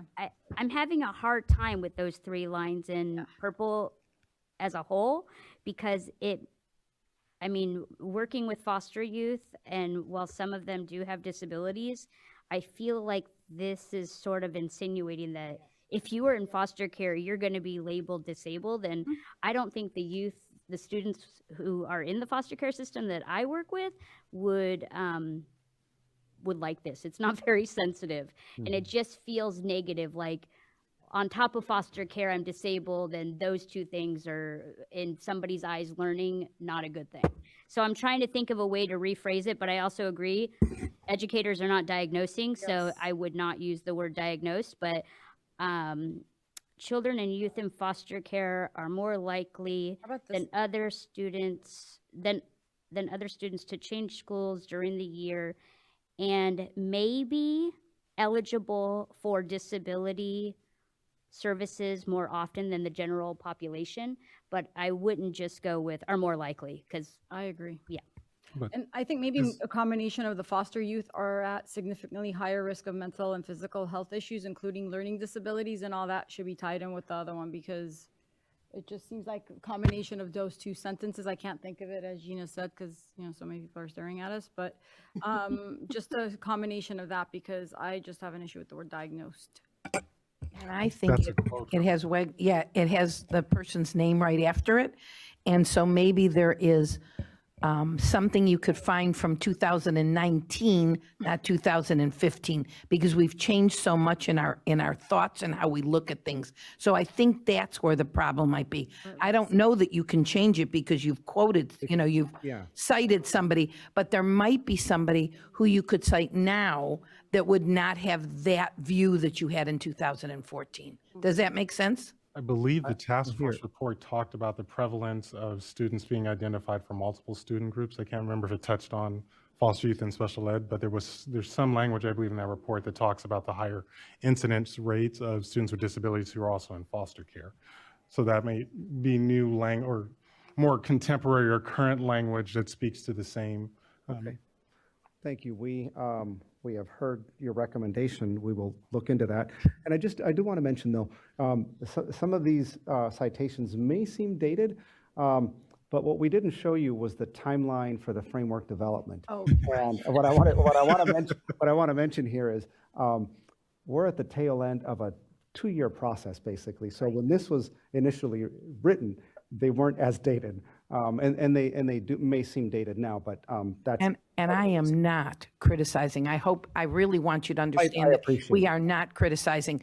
But if you are asking for our feedback, we want you to know that when you started, we were in a very different place in special education in California than we were then. Right. So I'm not, I just want to make sure you understood that. Yes, we do. No offense taken. Thank you. Yep. So all right, so we are, let's see, Janine, David, Havanya. Just again to keep consistency, page 32, line 624 or 625, I think it should also say ask the school social worker, school counselor, or just should say something about social worker, and administrator, because a lot of these schools may not have school counselors, social workers. Ask a school social worker, school counselor, school administrator, or school nurse. That's fine. Something to that effect. Sure, because, yeah. Mhm. So I'm moving to page 41. Line 875, the sentence, a student's membership in a particular disability category only represents a label for a qualifying condition. I understand what we're saying. I'm challenged by the word membership because membership is elective. And I don't have a suggestion to change it. 875, page 41. I think you just leave out the word membership. And a student in a particular disability can only represent the label qualifying condition. It's stated. Yeah, so. The word membership. Yeah. So a student in a particular disability category. Oh, yeah. Yeah, I mean, and I appreciate, the purpose is to say that the student is not the label. Right. Okay. So the recommendation is to remove the term membership so that the line reads something to the effect, a student in a particular disability category. Really, a state only represents a label for a qualifying condition.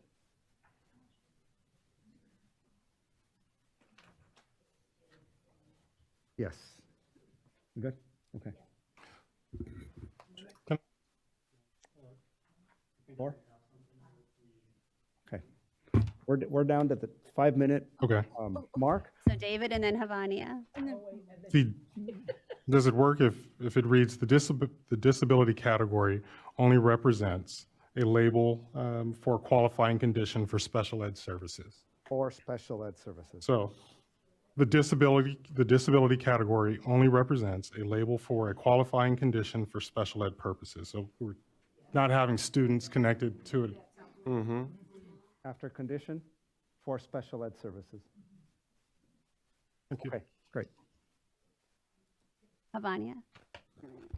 On page 36, beginning on line 729 and ending on line 731.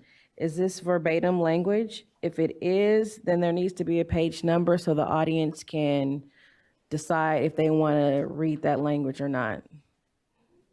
We'll double check that. And then the line numbers again? Beginning on line 729 and ending on 731, you guys are lifting language verbatim with direct quotes, and there's missing a page number.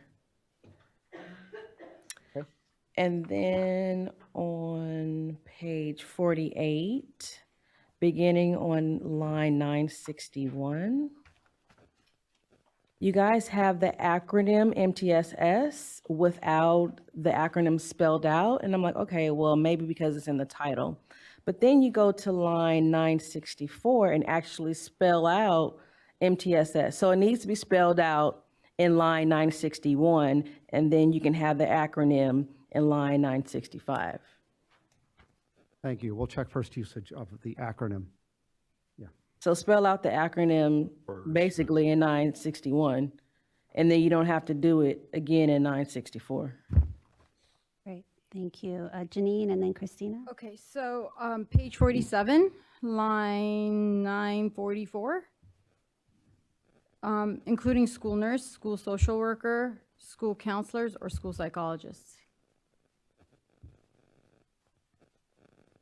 Will you give me the page number again? Oh, 47? 47 and line 944. Okay. Okay, including the school nurse? Including the school nurse, school social workers, or, school counselor or school psychologist. I'm suggesting adding the school psychologist. Right. And then, there's a couple more. Yeah. Sorry. And then. Okay. Page 47 again, 954 line. It says to further support students, district should provide professional development to all school staff on understanding trauma and implementing trauma-informed educational approaches. Because it doesn't indicate. Provide professional development to all school staff. That's what I'm like that. To all school staff on understanding trauma and implementing.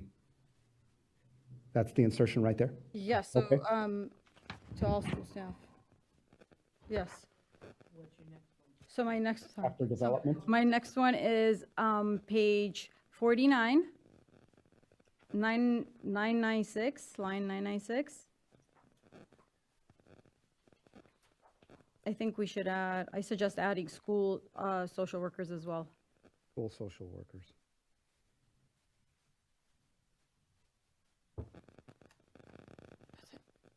Okay, and then our last comment, Christina? Thanks, Gina. Yeah. Page Give me 40. just a second. Oh, yes. Did you get that one, that last one? Yes, okay, good, thank you. Page 41, 41, last line, line 876. If we could just take out the word severity and leave it the spectrum of disability. Has nothing to do with severity, it's just disability. spectrum of disability. Just leave spectrum of disability and take out severity, please. And then another area that I'm happy to provide individual support with is page 43, the section on sex education for students with developmental disabilities are specifically called out. If we're going to talk about students with developmental disabilities, we need to say intellectual and developmental disabilities, but I also think that we need to further reference why we're taking out a specific subgroup of the disability community, because sexual abuse and violence and assault does impact our entire community, but we're only focusing on one particular group. So I'll work with you on that individual. You have additional recommendations for that section? And I have my card right here, so. Okay. Thank you.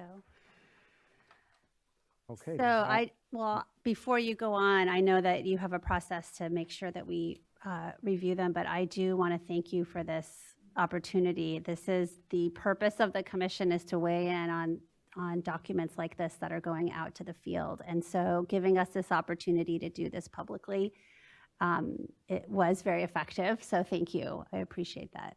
No, thank you for the opportunity. We feel that the document is going to be stronger the more the more people, the more groups that can tell us, that can weigh in and give us accurate information and different points of view. So thank you very much for this opportunity. I wish we could stay longer. We can't, and we do have our end of our session, but we'd like to repeat back to you the recommendations so that you can give us your thumbs up, thumbs down on each one. That'll signal consensus. We're not going to get to the grade level chapters because of time, but please, if you have additional recommendations that you would like to submit on an individual basis, please do so.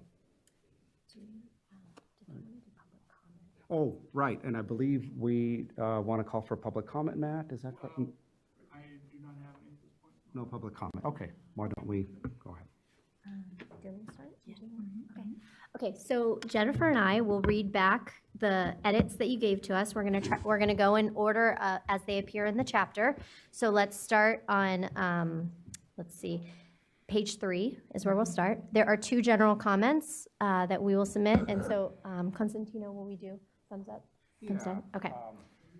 Consensus will be majority or a bit over majority with thumbs up, and that'll signal to us, yes, the commission wants to submit that to the Instructional Quality Commission as a commission comment. Okay. Okay, so the first general comment will be to consider including mental, emotional, social health, ensuring that it's there in 4th grade, and also discussing the underlying causes that cyberbullying can have on mental, emotional, and social health, which was Mike's suggestion. Okay, great. The second general comment applies to Chapter 7, but we will do this for a universal check, is check all direct quotes to ensure that they include page numbers aligned with the style manual that we're using. Okay, great. Okay, do you want to go to the next one? So, and I have a third general comment about early learning and adding early learning to the framework where possible.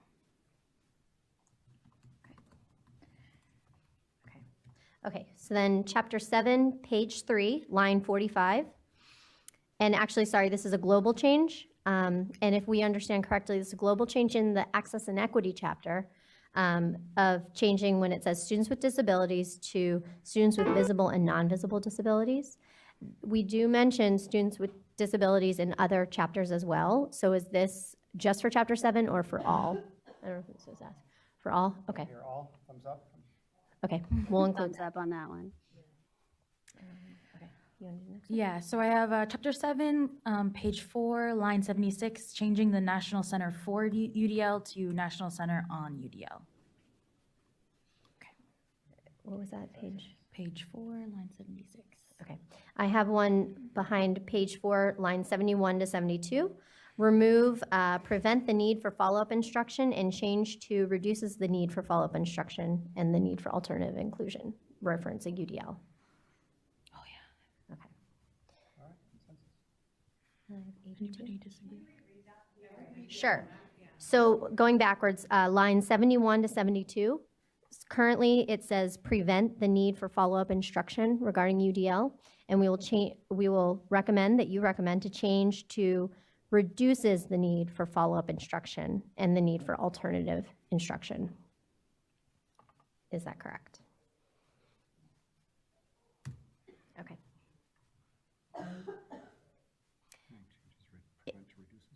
Yeah.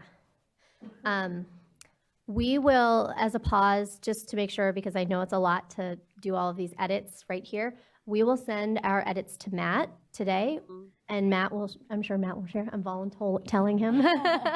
And then you guys can edit, tweak, and then send it back to us. And if you could get it back to us by the end of the week, that's fine. That would be great. Okay, so, okay. And Page 5? 76, 75? Yeah.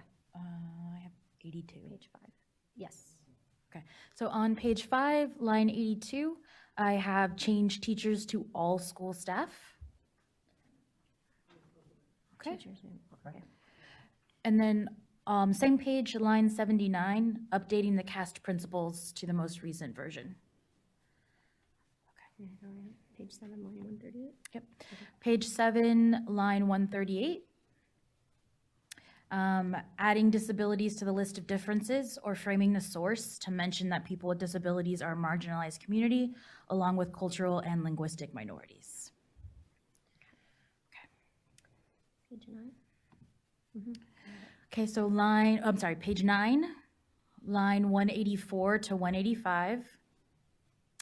Add at the end of the sentence that starts with higher risk, add mental health to the sentence, so it'll say mental health abuse and exploitation. Okay, and then we jump to page 21, line 456. That's right. Okay, so page 21, line 456, the request is to ensure that the Department of Labor Statistics is the most up-to-date citation. And then also just an extra note to the IQC commissioners that ACSE supports this inclusion of this content because it frames the focus of the, and then I kind of stopped typing. It frames the focus of the perspective of the mind. Is that correct? Or just ACSE supports the inclusion of this content? Yes, okay. Sorry, I wanted to interrupt really quickly. Since you're on page 21, on page 20, I forgot to tell you about this acronym ATOD, A-T-O-D. I don't know if you spelled it out in previous, but I can't see it. Okay. Line 414. Okay, we'll check that. Thank you. Alcohol, tobacco, Okay, yeah, well, it needs to be spelled. Okay. And I think that last, this Christine, the comment that you just read off was Steve's, but you might still have my comment. I said I would work with you guys to submit a separate paragraph on the ethnically and culturally diverse section that would include people with disabilities as a diverse community. From page 20? on page 20 or 21. Yeah, because the section starts on 20, but. I have page- that, yeah. Okay. So the next one looks like 25. Do you have that? 25, yeah, go ahead. So I have a suggestion from page 25, line 570, adding the page numbers from the citation. You all good with that? Okay.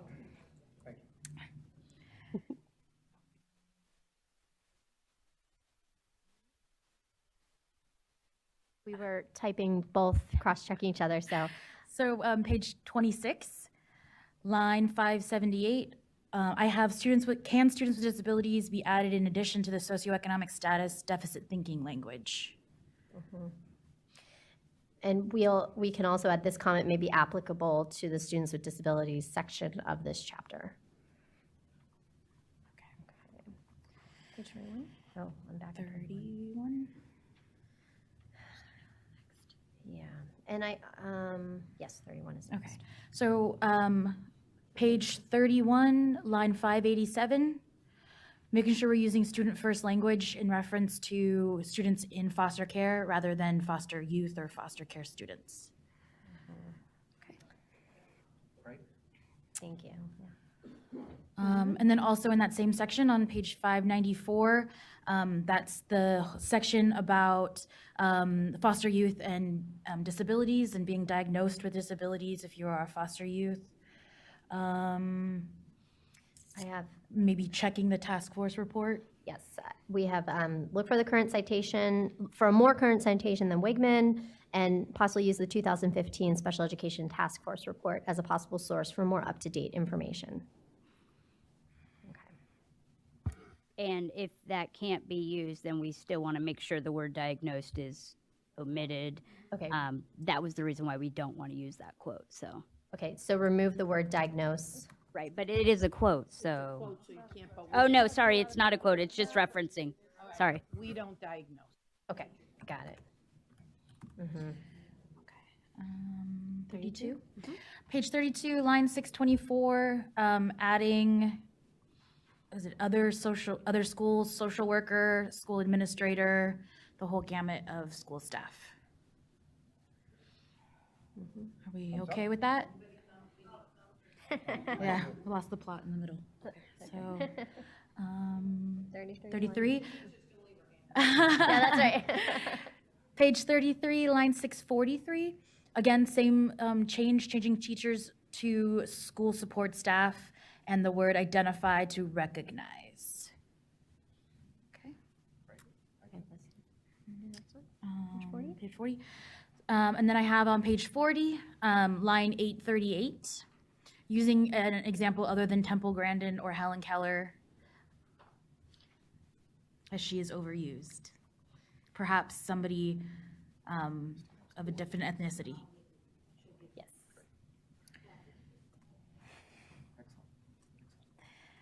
Then I have 41 next. Is that what you have? Yep. Okay, page 41, line 875, striking the word membership. So it says a student in a particular disability category, and then adding at the end of the sentence for special education purposes. I have one before that. Okay. Let's go back to line 857 on the same page, 41.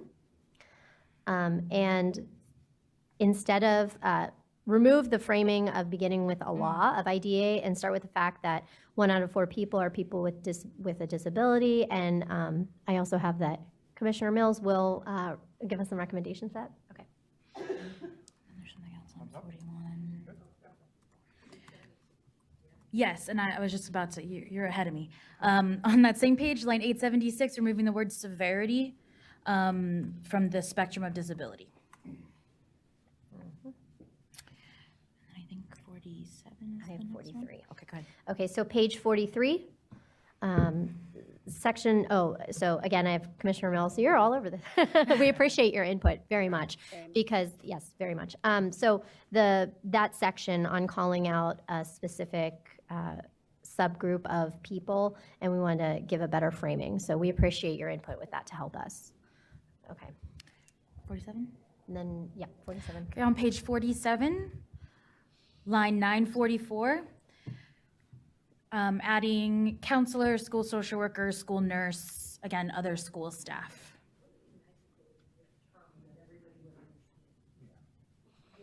Mm-hmm. Yeah. On same page, line 954, again, the same thing, adding all school staff after professional development. 48? Yeah, I don't even have that one. Okay, so on page 48, line 961, just ensuring that we spell out MTSS clearly in the beginning.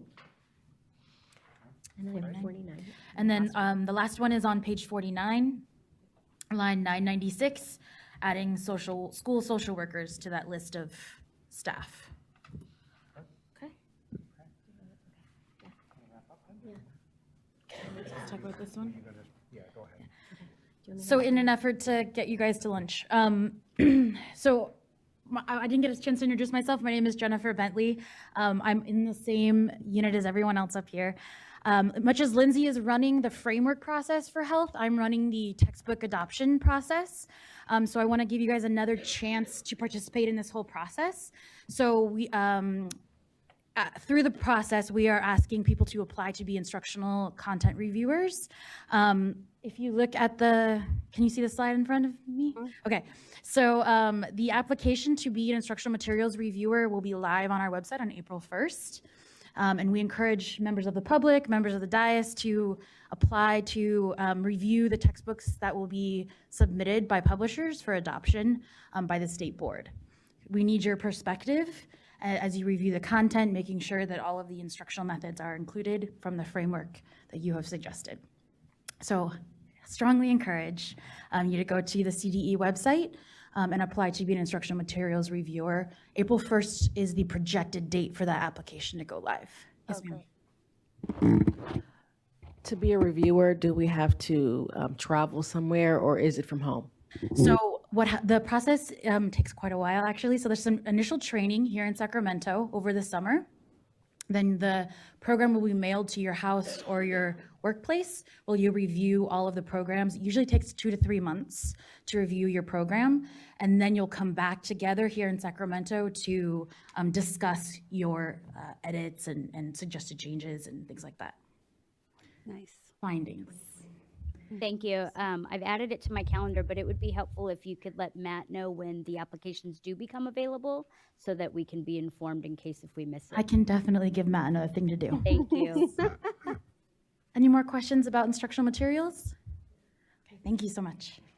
Thank you. Okay, team, thank you so much. No, thank you Yeah, so much. definitely appreciate the opportunity to engage. And please extend our appreciation to Dr. Gregson as well. Thank you. All right. Okay, commissioners, we are done with item number 2. This was good meeting. We are engaging your brain, and you're doing great. Keep it going. It's now time to go fuel for the afternoon. So we will meet back here at 1:45 and jumping into our report out on the Orange County MTSS project. So see you at 1:45. Welcome back, commissioners. I hope you had an opportunity to refuel. Thank you so much for the engagement this morning. As our role as advisors to our appointing bodies, it gives us the opportunity to weigh in lots of different ways, and just really appreciate the expertise that you all bring. And love feedback as we're putting together agendas, love feedback so that we make sure we engage you in a way that maximizes your time and energy and expertise to inform what's happening in the field. So thank you. We are now jumping into the second half of our day. We're on item number 3. This is the scale up of the multi-tiered system of support statewide project update. And I'd like to welcome Christine Olmsted to the podium.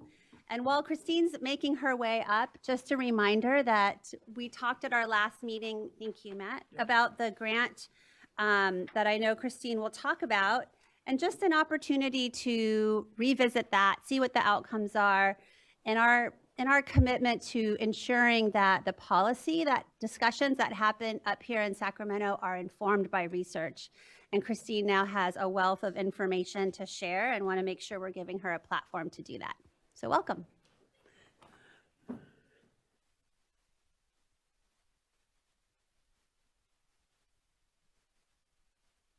There we go. Okay.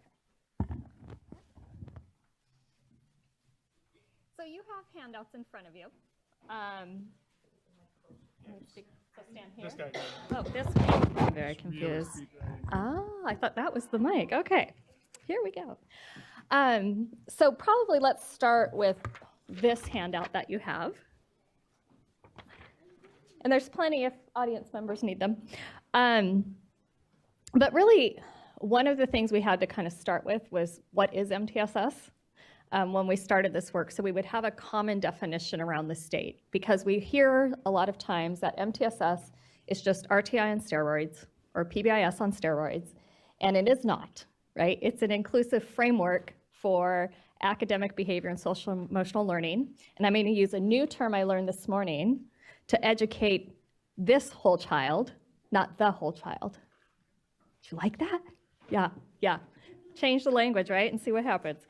So really, the work we've done for the past 3 years with over 600 districts now, including our charter schools, is really helping at a district level come with a common definition of what is MTSS, what strengths do we already have within our systems, and then what opportunities do we have for growth. And we started, if you turn to the back of the page, with whole system engagement, where we really talk about that the district is the point of intervention, because unless the district has policies and practices and resources to support the schools cannot be a place of transformation.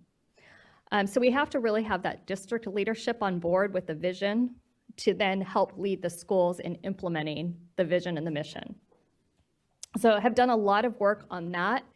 In the next phase, we see a lot of work now being needing to be done at the classroom level. So now that district understands what the MTSS framework is, now how do we start pushing it out to our school sites, which is a heavier task to do.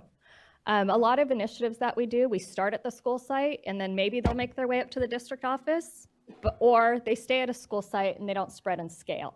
So we purposefully started with district and district buy-in and district support behind this, rather than starting at individual school sites, because you probably have all experienced, and I have as well, you've got those all-star principals or all-star teachers who do great things, but it doesn't spread and scale unless you're sharing it across your entire district. And it creates equity problems when it happens at one school or with one great principal or in one great classroom, and when it's not happening system-wide in a district. So really that was kind of the focus, is let's close some of these equity challenges you have by just creating these systems that you have that don't support all schools. So you'll see that at the bottom of that, we've trained all 11 regions across the state, and we use the CSESA region, so the county superintendent regions, 11 regions. 52 county offices of education. We know we have 58, but there's some small county offices that have joined other consortiums and have provided training to over 600 districts across the state of California within the MTSS framework. So one thing we put together is this guide to understanding California MTSS. And so if you want to move to that one now, you'll see the vision and the mission, that really the whole goal is that every student is provided a learning environment in the general education classroom to meet their needs. We want to enhance equitable access to opportunity, develop this whole child, and close the achievement gap for all students. If you go to the centerfold that we call it, this is the framework that we're using. You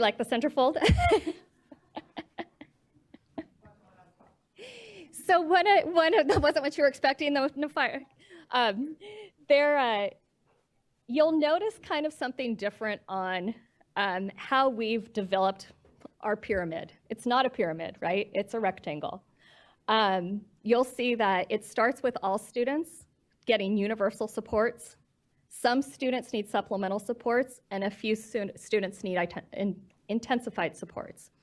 One of the things we've done over the past 3 years is when RTI and PBIS started, there was a lot of work around numbers, right? 80% of the kids will, then 20% will, and then maybe 5 or 15 might, and then 5 might need this. And it started to create students being labeled into tiers. And it was all not intentional, it's just what happened, right? So 80% of our students are going to make it in universal supports, and 20% of our students are not. So as parents, which one of 4 are we not gonna have make it, and which one is our kid? Might not even need, extra support, might not even need an IEP, but we've already created a system to say 20% of our kids are gonna fail at universal access, okay? So we need to fix that. We need to fix the messaging of putting kids in tiers. And so that's been a lot of the work, is really changing mindset and creating a growth mindset that all students belong in universal supports. And any student at any given time, based on their needs, may need some supplemental support, and some may need additional support beyond that, intensive support. The question I get asked a lot when I'm doing presentations is, well, where do my special ed kids fit in these tiers? And my answer is, they fit in universal support. Their IEP drives supports and services specific to their learning needs, but that doesn't mean that they don't have access to universal supports. So they'll say, well, aren't students with special needs tier 3 kids? Let's stop and take a step back. Kids aren't in tiers. Supports are in tiers. And they're intensified as you move up along the way. And it doesn't mean that students with special needs don't have access to the general education supports that are provided through an MTSS framework. It's that plus their IEP. And there's some confusion sometimes about, well, they're on an IEP, so then they can't do tier 2 supports, or they can't have tier 3 supports because they have their IEP. So we really have to do a lot of work around changing the messaging that has happened over the years. And so that's really why this work has to start at the district office and looking at our policies and practices about how we view all students, and then students with special needs, or gifted and talented students, or English learners, or whatever student group may need extra support, or just any and all children who may need extra support. So you'll see on here, Christine, can we ask you a question before you go on? Whatever you want to do, Gina. Okay, thank you. Go ahead, Havania. I hear you, and my question is, are you or have you thought about pushing this work at the teacher preparation level, at the university level? I think you need to take it a step further and take it to the universities where there's teacher preparation going on. So yes, we are actually working with CEDAR. We have created an MTSS IC map for CEDAR that should be released probably by the end of this month. We had it ready last year. We had a professional learning institute for MTSS. We had a whole higher education strand specific to teacher preparation. Connected it to the teacher performance expectations. Presented at different universities based on them calling us out to give presentations to them, share the framework with them. They have access to all of our online resources. I've presented at several higher ed convenings on this piece. Can I get your card? You can. I hope I have some, but if not, I'm easy to find. Yes, so absolutely. Working with higher ed at our Professional Learning Institute again this summer. We'll have another strand specific to higher ed for those preparing our new teachers coming through. Yeah. What higher ed is finding, though, is that when they do teach teachers this methodology about MTSS and universal supports and universal design for learning and co-teaching, it's really hard for them to find placement of their teachers. So hopefully now that we have 600 districts part of this work, they can now send their teachers into school systems that embrace an MTSS framework that they're trying to promote within their programs. So yes, there's a lot of work that has to be done here. Yeah, go ahead. Hi, Christine. Hi. So you talked about how special education, students who receive special education services also have access to the all, some, few, right? But when you get to where it talks about the few students and this intensified support, students with the greatest needs, do you find that if you're going to be giving services at this level, that those students need 504 or IEPs just because you've identified it as a great need? So are districts providing that level of support to those few students without having a 504 or an IEP? That is the goal. Not yet. Okay. Because that's been kind of where we've been under RTI and PBIS, is that when you get to that tier 3, right, if they're not responding, then you move to the 504 SST process. What we're really trying to focus on is that universal support. So what were all the preventative things we should have done and may have missed, and what didn't we do with universal design for learning that now creates opportunities for students to need supplemental and intensified support? So it really needs to be a focus on that universal support piece first, and a lot of times we jump into supplemental and intensified supports before making sure the universal was even there. Yeah. Hi, this is Christina. This might be a very ignorant question, but for districts that are still phasing in different portions of PBIS, is this supplemental to PBIS or completely separate from PBIS? Do they go, I'm just not sure how it works, and I know districts are still implementing PBIS. Yes, so I'm going to take you to the next part of this page, right, the bottom part. So when you look at a multi-tiered system of support, you're being very strategic about how you're doing inclusive academic instruction, inclusive behavior instruction, and inclusive social emotional learning. They all go together. One can't work without the other.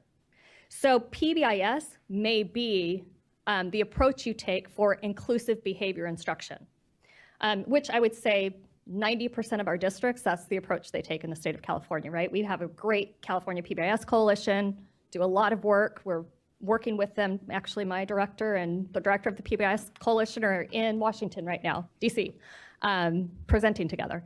So PBIS fits in an MTSS framework. So you look at this is why we have the umbrella. MTSS is the overarching, and then PBIS and RTI fit underneath as supports for a multi-tiered system of support. Okay, so where it's not, don't do that because now you're doing this. MTSS is an organizing framework for all of it.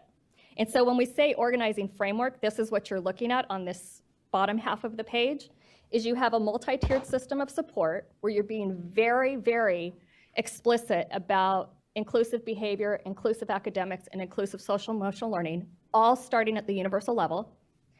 We also know that those three things cannot happen without the bottom 4 domains and features that you see there. So in order for a multi-tiered system of support to work, you must have strong leadership. You must have an integrated educational framework. You must have strong family and community engagement, and you must have inclusive policies and practices. So this is the piece we work on first with our districts, is this bottom half of the framework, and then saying what do you have in place already to support MTSS, and where are some of your opportunities for growth? And so that's the work we've been doing with our local districts, is helping them understand how it all has to work together to support our children. So with that, if you want to look at the next page, so you'll see the structural components of MTSS, and we've broken them down by dispositions or beliefs, knowledge, and skills. And so I'm not going to read all of these to you, but you'll see that, the first belief there is the school community is committed to the belief that all students should be educated in the most inclusive learning environment, regardless of eligibility or special education or other student support services. So it is all about first best, general education. All students are general education students first. And then moving on to how do we now support that vision? What are the other beliefs that need to be included in that? So another belief, if you look under integrated educational supports, is that no student is intentionally placed or sent to another school setting due to the school's lack of capacity to serve them. That's big, right? That's a big change. That's hard work. That's mind shift change. That's teacher training change. That is belief systems change.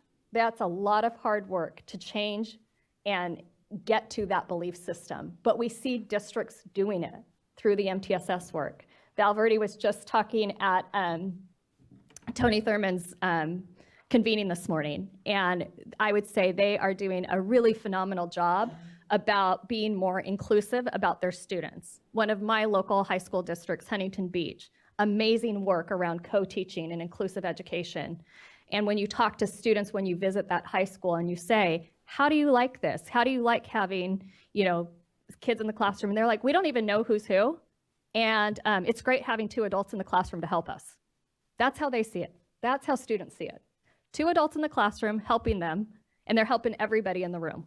So it's a good thing to strive for. Family and community engagement on the next page is another essential component.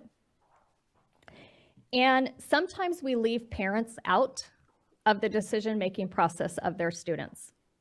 And so starting with that from the beginning needs to be a part of the work that we do. Parents need to understand the why, the what, the how, the resources, not only at the school, but within their community. So that's another piece of the work that we work on.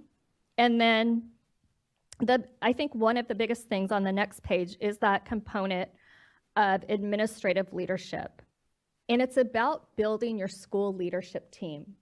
So we'll go out and we'll kind of assess a district or a school site using a tool called the FIA, the Fidelity Integrity Assessment that was built by the Swift Center out of the University of Kansas. And we'll find one of the first questions we ask is, who is on your school leadership team? And the answer is the principal and the school counselor. So you probe a little bit more. Well, who else do you think might need to be on your school leadership team, right? Grade level representation, maybe a classified support person, maybe a parent, and so a school leadership team is not just the principal and the school counselor.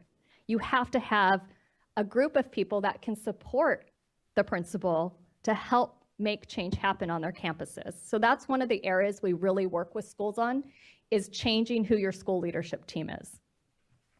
And then if you go to the next page, we look at inclusive policy, structure, and practice. And it's really that the vision and mission and statements that they make support inclusive academic behavior and social emotional learning. And that it's very clear that inclusion of all students is part of the mission of the school. So some of the work we do is, let's look at your school mission statement or look at your district mission statement, and is it inclusive or is it exclusive? And is it specific enough to say that it's inclusive? So those are the things we work on with the work. If you turn to the back, you'll see the website here, ocde.us MTSS. All of the training resources have been provided online and open source because we have more than 600 districts in the state of California. And so now how do they get the training? Because the grant funding for that portion of the work has ended. And so everything is open and available online. all of our county offices have been trained and can provide the training to our local districts who have not yet gone through the MTSS framework training. And so there's kind of this self-paced modules that they can go through to make sure that they're all on the same page about what is MTSS for California. The other handout I brought for you today is we did a series of these called Connecting the Dots, because these were kind of the questions we were getting. Did you get that one? Yeah, okay. Questions we were getting over and over. So how do students with disabilities fit into an MTSS framework? How do English learners fit into an MTSS framework? How do gifted students fit into an MTSS framework? So we created all of these connecting the dots here. And if you see on that one, you'll notice that the first sentence under the underline meeting the needs of students with disabilities is students with disabilities in California have access to the same continuum of support offered to their peers. It provides a coherent system of education in which all students, including with students with disability, are considered general education students first. This means that every student receives access to grade level curricula and California state standards, and most students are served exclusively in the general education classroom. Now, based on what we see around the state of California, we're not quite there yet. We've got a lot of work to do to get to that point. But a friend of mine told me about watering the bamboo. Do you guys know about watering the bamboo? So bamboo takes like 5 years to grow, and it's kind of relates to implementation science. Like for things to start sticking and growing, it takes about 5 years. So we're watering the bamboo right now. We're laying the foundation of MTSS, and as I continue to go up and down the state about this work, people are like running up to me now. Christine, this is what we're doing now for MTSS. Or, oh my gosh, we just did a board presentation and our board is completely on board about MTSS. So the bamboo is starting to grow. So it's really exciting to see what's been happening. Our next phase of the work that we've started, we were given another $15 million in partnership with UCLA and the Butte County Office of Education, specifically to work on school conditions and climate. And that is one thing that we saw over and over in the work ahead of us, was this whole piece around behavior and social emotional learning.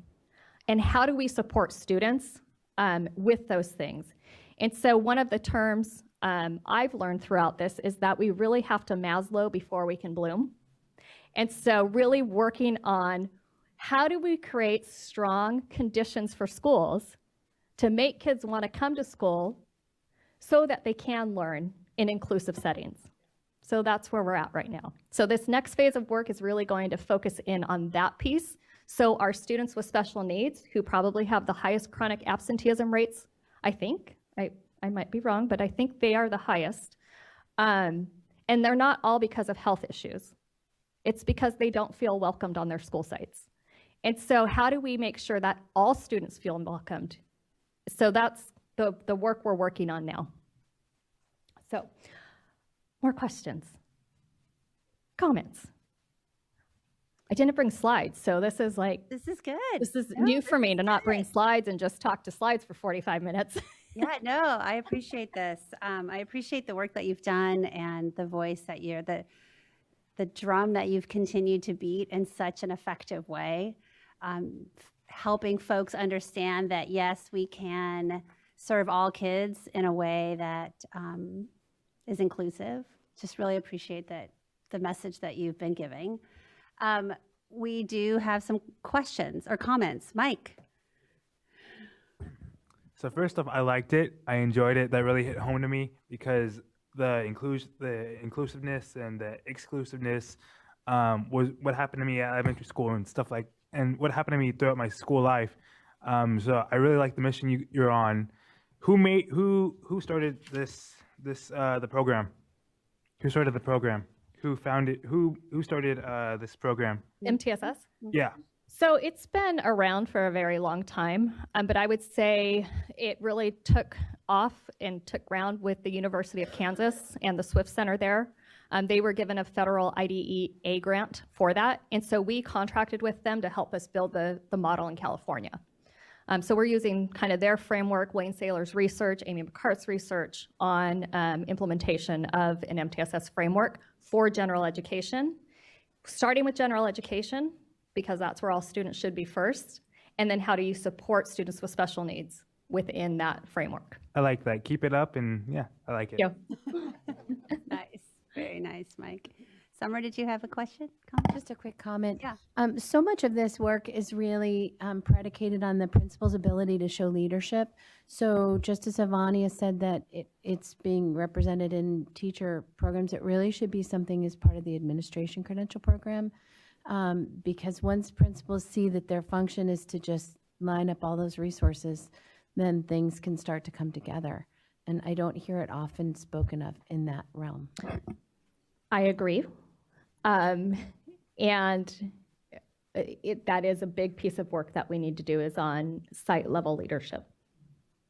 I agree with you 100%. So if you can help me make that happen, okay. Well, I will work with you on that. Oh, perfect. Even better.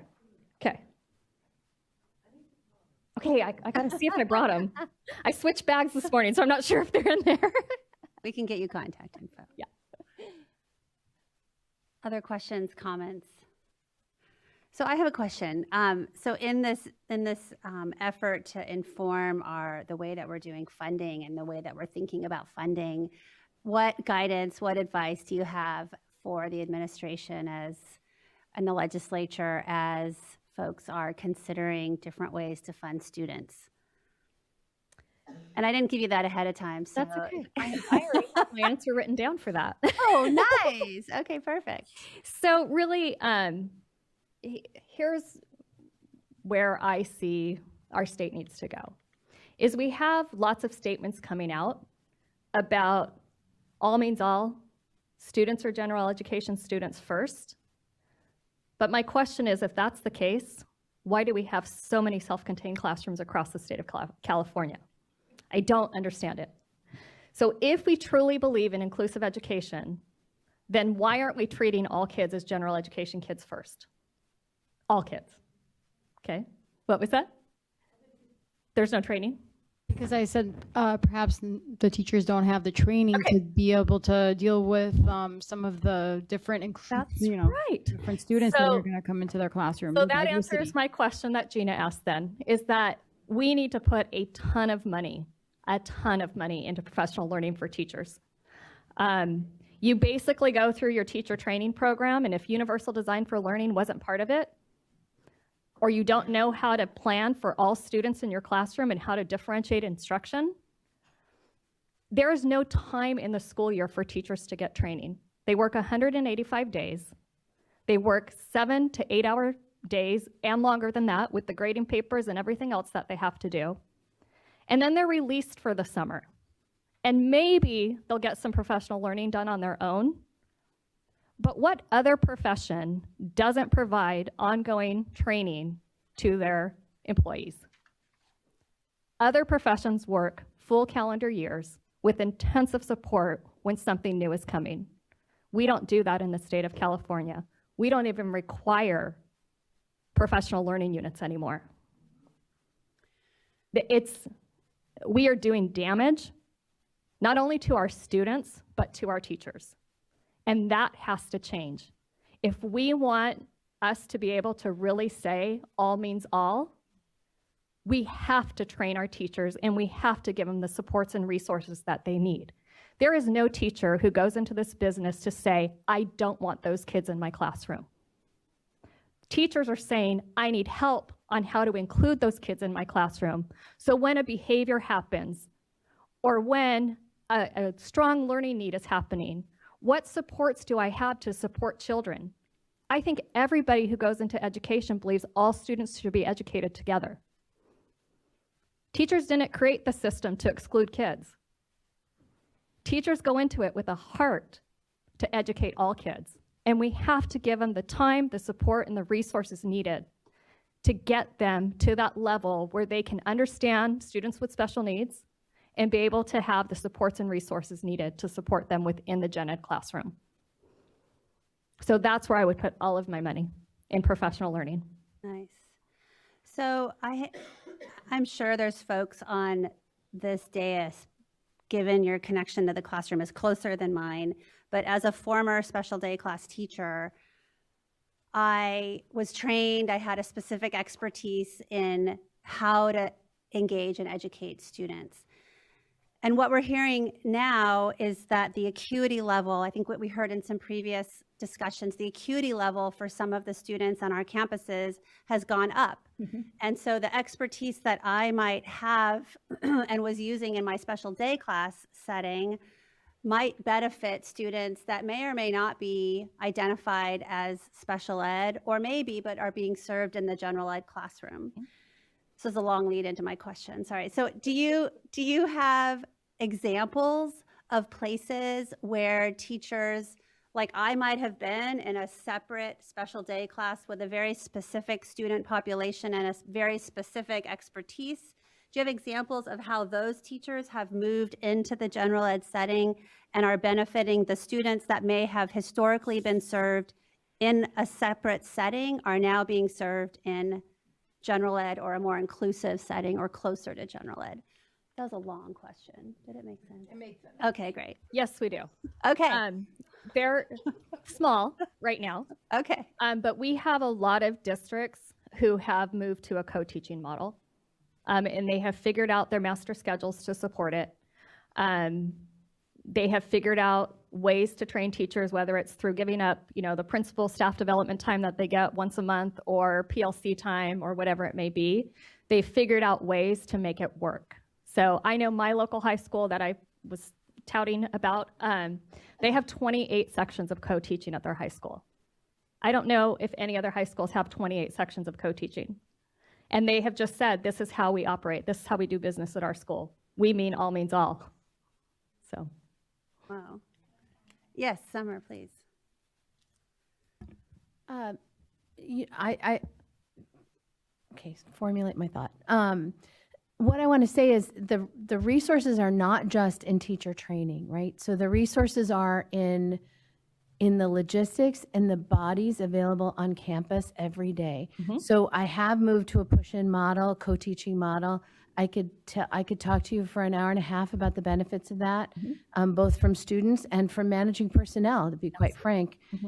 Everybody's happier, everybody's doing better work, but the logistics of that is incredibly complicated, because you don't just get a whole handful of people to arrive on your campus to be everywhere at once. Right. So when I just get fearful when we so easily say this is additional teacher training, and that's why I go back to the administrator.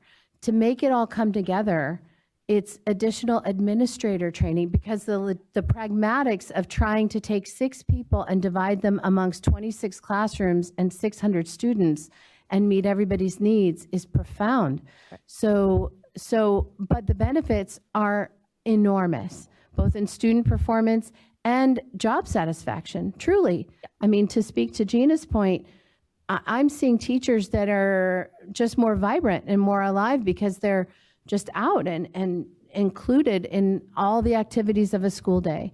So it really is the profession, like you said, I've given up every staff meeting. Every staff meeting we have is just working on more and more of this. So I hesitate in just saying it's a teacher issue. It's an all staff issue. And I will change my phrase. Yeah, okay, great. We need all staff training, including all classified staff, the custodial person, the bus person, it's everybody. I agree with you 100%. What I was trying to say is that our profession needs more time for professional learning and more resources put towards it as a profession.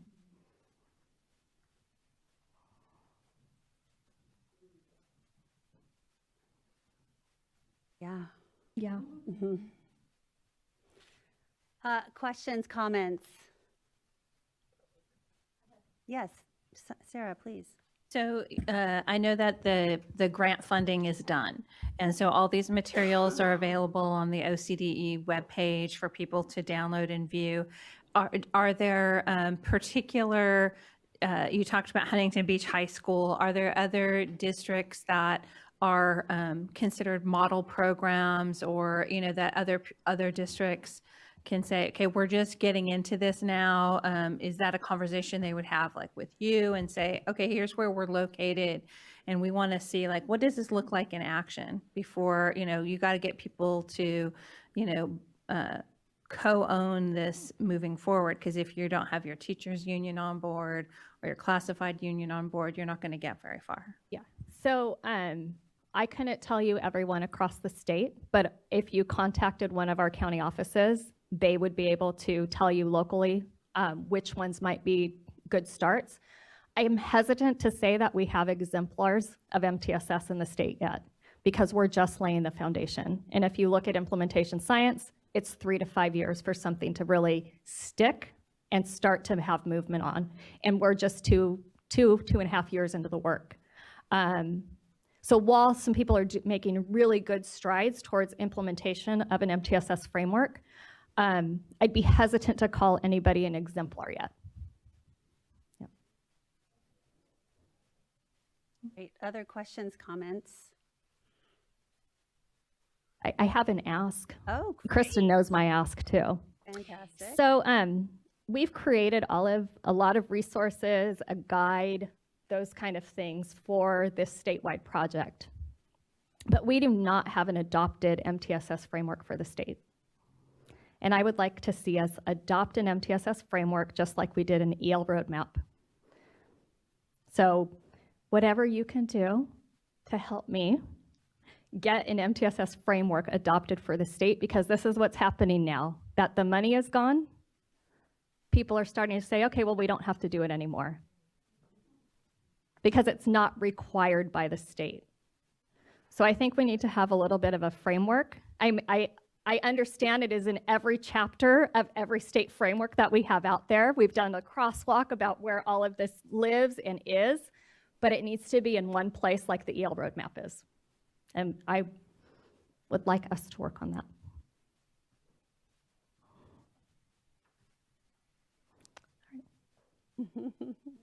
Anything else? Thank you for sharing that. I appreciate you coming up here. This project that you led with your staff has, this is the outcomes of the research and the investments that we like to see, right? We are learning from the initiatives that our state took on. And so I appreciate you continuing this message. We will be reaching out to you for additional conversations. And thanks for being prepared just for the additional question. Wow, I appreciate that. Yeah. All right, oh yes, Sarah. So Kristen, with the content leads now that we have or are coming up, is MTSS, does it fit somewhere in there? I can't remember how that works. It's officially on the it is. It's on the circle. It's on the circle. Okay. And we want this work to be foundational to continue to inform how we've set up the system in general. And I hear what Christine's saying is that from a statewide perspective, we're asking districts to have a statewide framework for MTSS, or a district-wide framework and school-wide frameworks for MTSS, but there's not like the mothership, right? Yep. Yep. Right. And I do want to thank them publicly, because they've done so much work in helping us set the foundation for special ed, because we know that great special ed is built on a foundation of great instruction from the beginning. And it really helps us in special education do our work if we know that the most is happening from a universal perspective to build on, and we're not supplanting it. I think, as we look at this whole system engagement, and one of the bubbles I didn't talk about was the source of technical support as being county, regional, and state. Our regions and our county offices jumped into this feet first, and they have been our partners the whole way through. And there is no way that the success of this work would have happened without the support of our county offices and believing in the messaging and working tightly with their local districts. So that the model we've set up about kind of train the county office to train the local districts to then the districts train the schools has been very successful. So we're excited about, and we're seeing that used as other models of new projects that are coming up on board. So as the history social science framework rolls out, they're using that kind of framework. As the health framework rolls out, the same thing of, kind of going region to county to district to school. Because the district knows their schools. And you really have to allow your districts that local control to help them with their local schools based on their context and needs. So I just have to say the whole state of California has been instrumental in making this work happen. Great. Well, we appreciate you coming up here and sharing, and we will be in touch. Thank you. I'll see if I have cards. Great. All right, Matt, do we have public comment on this item? Yes, we do. Tom. I haven't seen Tom in a while. Oh, my. Buenas tardes. I'm just impressed at the fact that we are moving in this direction. Congratulations to the team developing California MTSS, particularly taken with the analogy of bamboo. I'm glad that we are taking root, but when do we get the bamboo chopsticks as an outcome so that we could actually use it as a parent in the families?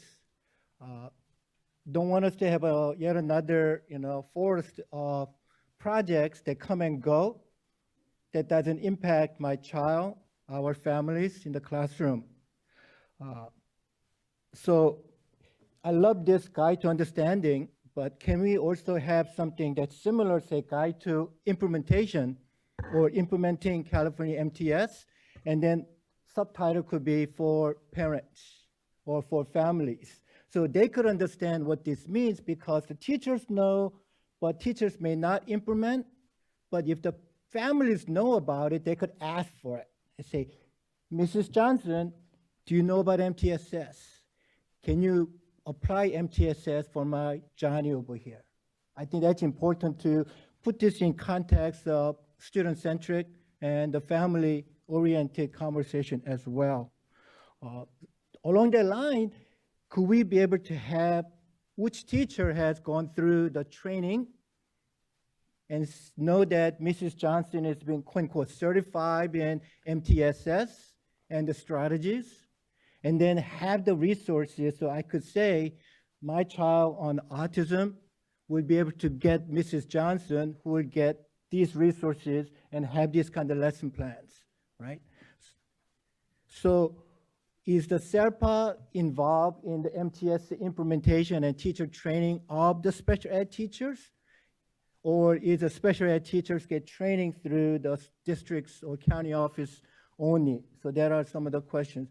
So that my families that I work with can identify which teachers to go so that we are implementing this new direction. And then what is the longevity of the MTSS so that it's not something come and gone and something have a lasting impact for our children. Thank you. Thank you, Tom.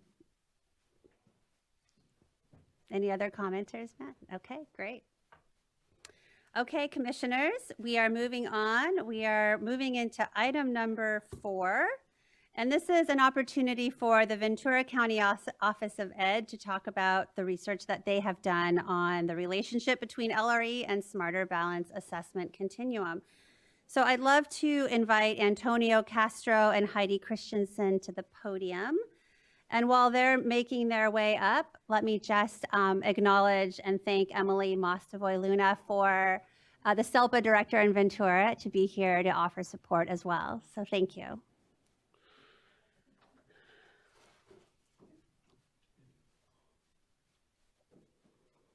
Welcome. Good afternoon. I'm Antonio Castro, Associate Superintendent of Educational Services at the Ventura County Office of Education. And my colleague here, Dr. Christensen, will be taking on the bulk of the presentation. But what I wanted to do was just to give a little bit of background in terms of what brought us here today.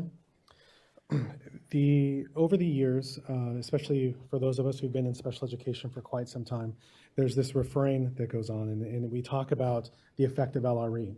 And so the research that Dr. Christensen is going to be sharing was designed really to get to a point of being able to answer at least one question. And that one question was, how can we quantitatively substantiate the effect of LRE on SBAC performance? And so that's really what we were going after. In terms of the background, you'll see, I think you have the slides there. I do want to go over these in detail because this is a collective effort in our county. that in order to be able to get to this point, there was a shared belief system of our district offices. We couldn't do this work without them because unlike other data, we needed their student level data in order to do this. And you'll see that in the second bullet point, how did we do that? One of the ways that we went about that is we had to engage them in a way of having formalized MOU, memorandum of understanding, in order to be able to have this, not just the relationship of trust to get the data, but also to be able to formalize how we were sharing that data and the conditions under which we shared the data. Also, you recognized our colleague Emily Mossavoy-Luna. The role of the SALPA in co-designing this model and analyses was critical. And then finally, you'll see that the way that the presentation flows is that we started this work over a year ago, and what you'll see is an evolution of analyses, getting us to the point where you'll see Dr. Christensen talking about the beginnings of what predictive analytics could look like. So with that, I will give you Dr. Christensen. Welcome. Okay. Hi, everyone. Good afternoon. Okay. So what we're going to start with, what I started with when I started looking at this data, and I have to tell you what a big deal it was that Dr. Castro was able to get those MOUs with our districts, because I've been working in this position, research and evaluation, for VCOE for 18 years, and we have never had access to this level of data so that we were able to get the student level data from our districts. Just made a huge difference in the type of analyses we're able to do and the depth with which we're able to look at what's going on and determine what's happening for our students, what's best for our students, and finding strengths and weaknesses. So the first thing we looked at was, this is just general education students. So the students with disabilities are included in the different groups we're going to look at here. I picked our grade 5 through 7 cohort because it visualizes the difference that initially jumped out at us and made us understand what an issue middle school math was across all of our special population groups. Okay, so this is a matched cohort of students, grades 5 through 7. So every student who's at 1 year is also in every other year. So this is all the same students across 3 years of SBAC scores, 14, 15, 15, 16, 16, 17. This expected growth that you're seeing here is it's not really, there is no such thing as expected growth specified in the SBAC criteria. But this is the bottom score for standard met at each grade level. So for this, it's grade 5 and 14, 15, grade 6 and 15, 16, and grade 7 in 16, 17.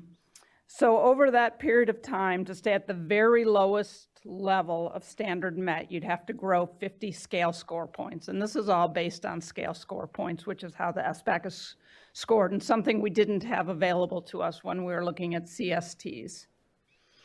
So this is the state distance from standard. And then I started breaking out different student groups within our data. And these are students who were RFEP'd by 5th grade and who are not socioeconomically disadvantaged. And you'll see over on the right, it has the N equals 292. That's the number of students. So that's a small number of students for this group.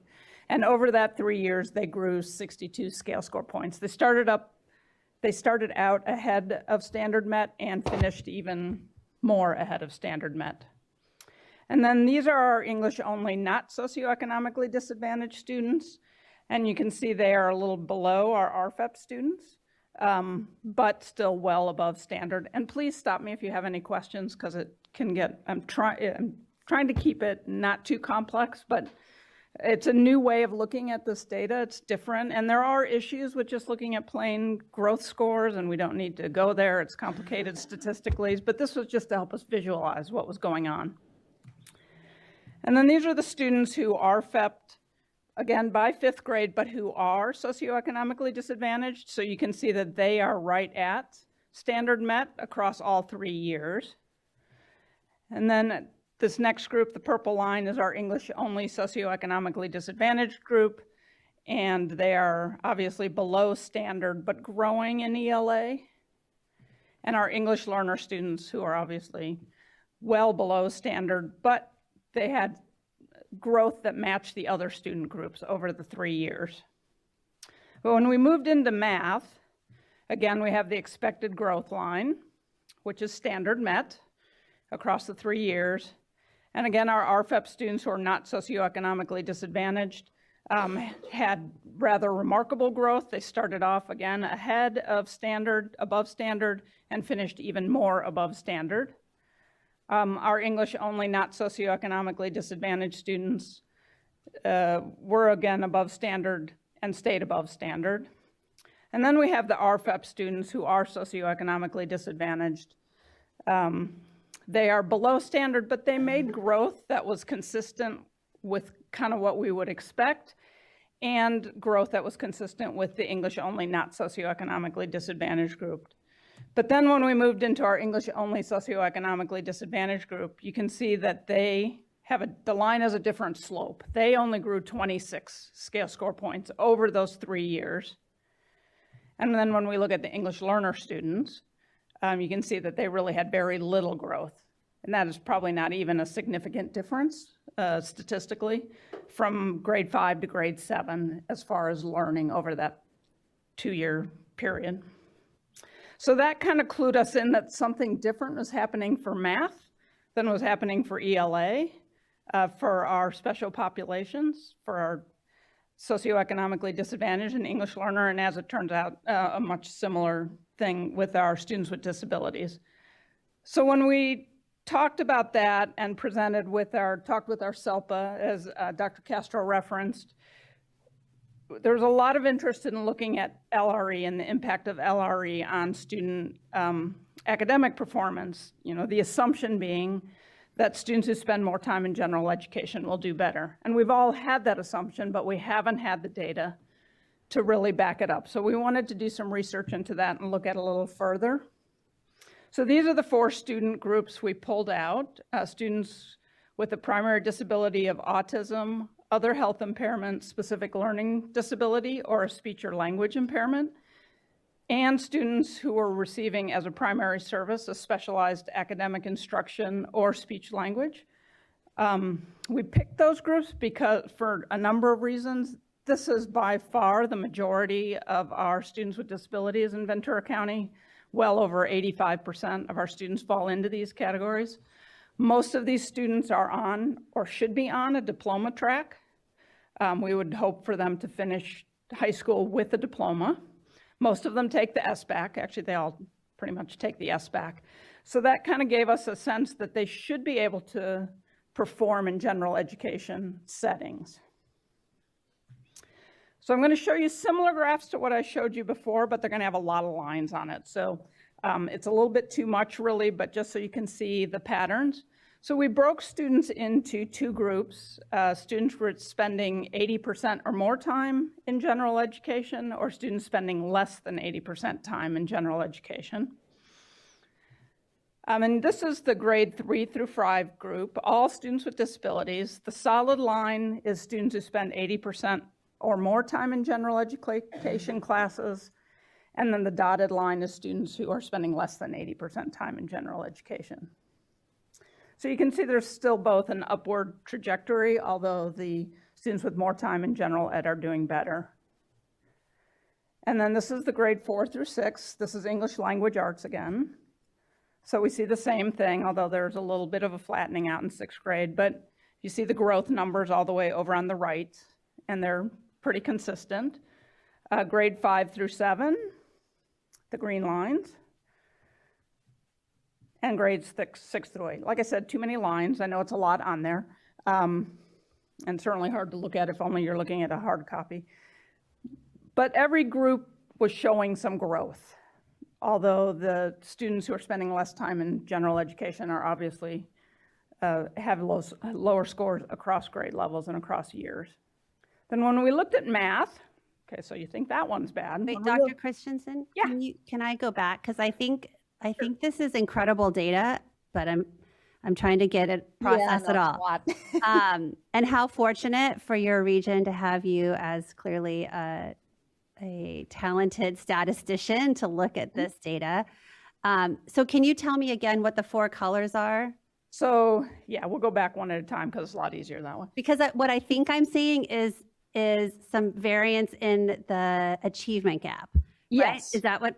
Okay. Yes. I mean, these are all students with disabilities. Okay. And the two different, the solid versus the dotted are depending on how much time they're spending in general ed. I see. Okay. So solid is 80% or more, and the dotted line is 80%. Okay. Or less. So standard MET isn't in here anywhere. I see. Because it would be off the chart, actually. These students are all below standard MET. Only about 12% at any grade level are standard MET. So this is just a comparison to the two groups of LRE. So that's 3 through 5, and there we add in 4 through 6. So again, the students spending more time in general ed, doing much better, but we do have, and it's hard for me to do it without pointing to the actual line for you. I'm pointing here, but you can't see that. In 4 through 6, there is a flattening from 5th to 6th grade for the students who are spending less time in general ed, and a similar, that's grade 5 through 7. So again, this is a matched cohort. This is all the same students all the way through the years. Yeah. And then when we get to 6 through 8, so and all the way over on the right, where it has 80% or more, that's the number of students and how much they grew for each of the groups. Can you see that? Y'all got that? Okay. Are we all there? Whoops, Okay. I'm coming along. So that far right column, just to make sure that everyone's tracking the same, that's the key information. Yes. Without the lines. Yeah, Without the right. confusing lines. Yes. So you can see if you look at the 80% or more and compare it to the less than 80%, that there is a difference in the amount of growth over that time period. Wow. For the two groups. And then the expected growth, there, like I said, really no such thing, but that's how much you'd have to grow. If you were at standard MET, that's how much you would have to grow to stay at standard MET. Wow. None of these students, not none, but on average, these groups are not at standard MET. Okay, we got that one? Because the next one's even more confusing. Thank you. Thank Okay. you. So when we go to math, and I call this kind of my pickup sticks chart for anyone who's ever played pickup sticks, where you throw them up and they land, and it looks kind of random. It'll start looking pretty random here. So this is, again, grade 3 through 5. Solid line is students spending 80% or more time in general ed. Dotted line is students spending less than 80% time. So that one, they have even growth. Yeah, it's even growth. The achievement gaps between those two groups stays the same across time. Now, when we go to 4 through 6, so again, we've already identified math as a problem area for students who have any type of special need, and middle school math in particular. Something happens with middle school math, and we're still kind of exploring that to try and get a sense of it. Yeah, yeah. Complex, yeah, more abstract, complex, more language demands.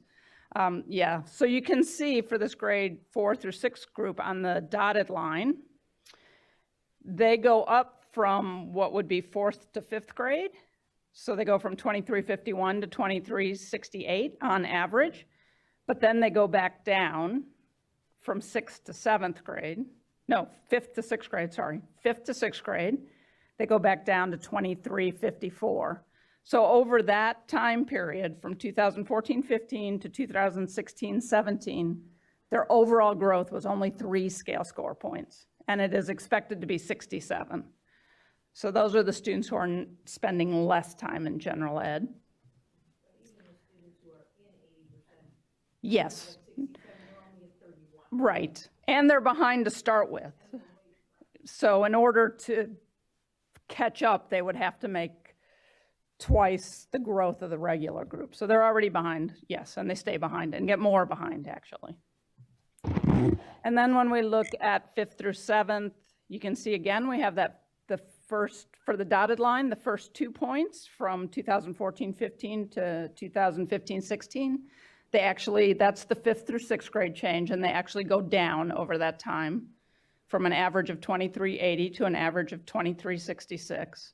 And then they come back up to where they started in 5th grade. So in 7th grade, they're at the same place they were in 5th grade, essentially, as far as scale score. And then with our 6th through 8th grade group, they're just kind of a little flat across the way. Okay, questions on that? All right. So that pointed out the obvious, and then we wanted to look a little closer since this was only one cohort of students, a 3-year cohort. We looked at all the students we had who made the change from one grade to the next.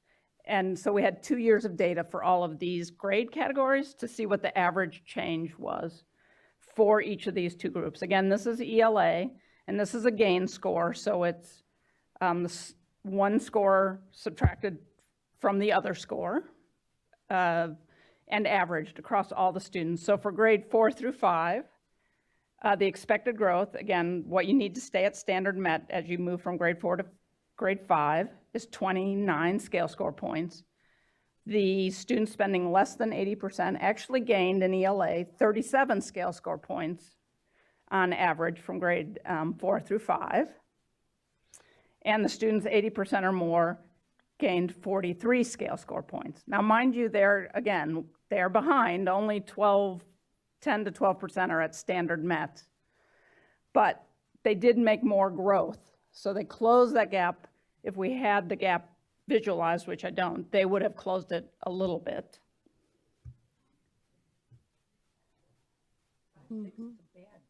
It's a bad time. It's a bad time. Yes. Yeah, and if we also bring in California Healthy Kids Survey data, which we can't break out by this population, but we also see big differences in some of the school-based developmental assets from 5th to 7th grade. They don't do it in 6th grade, but there are also big drops there going from elementary school to middle school. And what are the numbers on the top? Is that the score? That's the change. The average gain score on average, how much students gain from one grade to the next. Mm-hmm. And the white numbers in there are the number of students we looked at. So it's quite a few students. And then this is math for the same thing, looking again at that average gain score from one grade to the next for all the students we had. So 2 different cohorts of students and averaged across that. So you can see here that nobody, well, except for that one group of grade 6 to 7, is making the growth that we would expect if they were at standard met. But what we do see very clearly here is that grade 5 to 6 issue with math for students who are not spending a lot of time in general ed. So that's the students who are spending less than 80% time in general ed. And you can see on average, they went down 13 scale score points from 5th to 6th grade.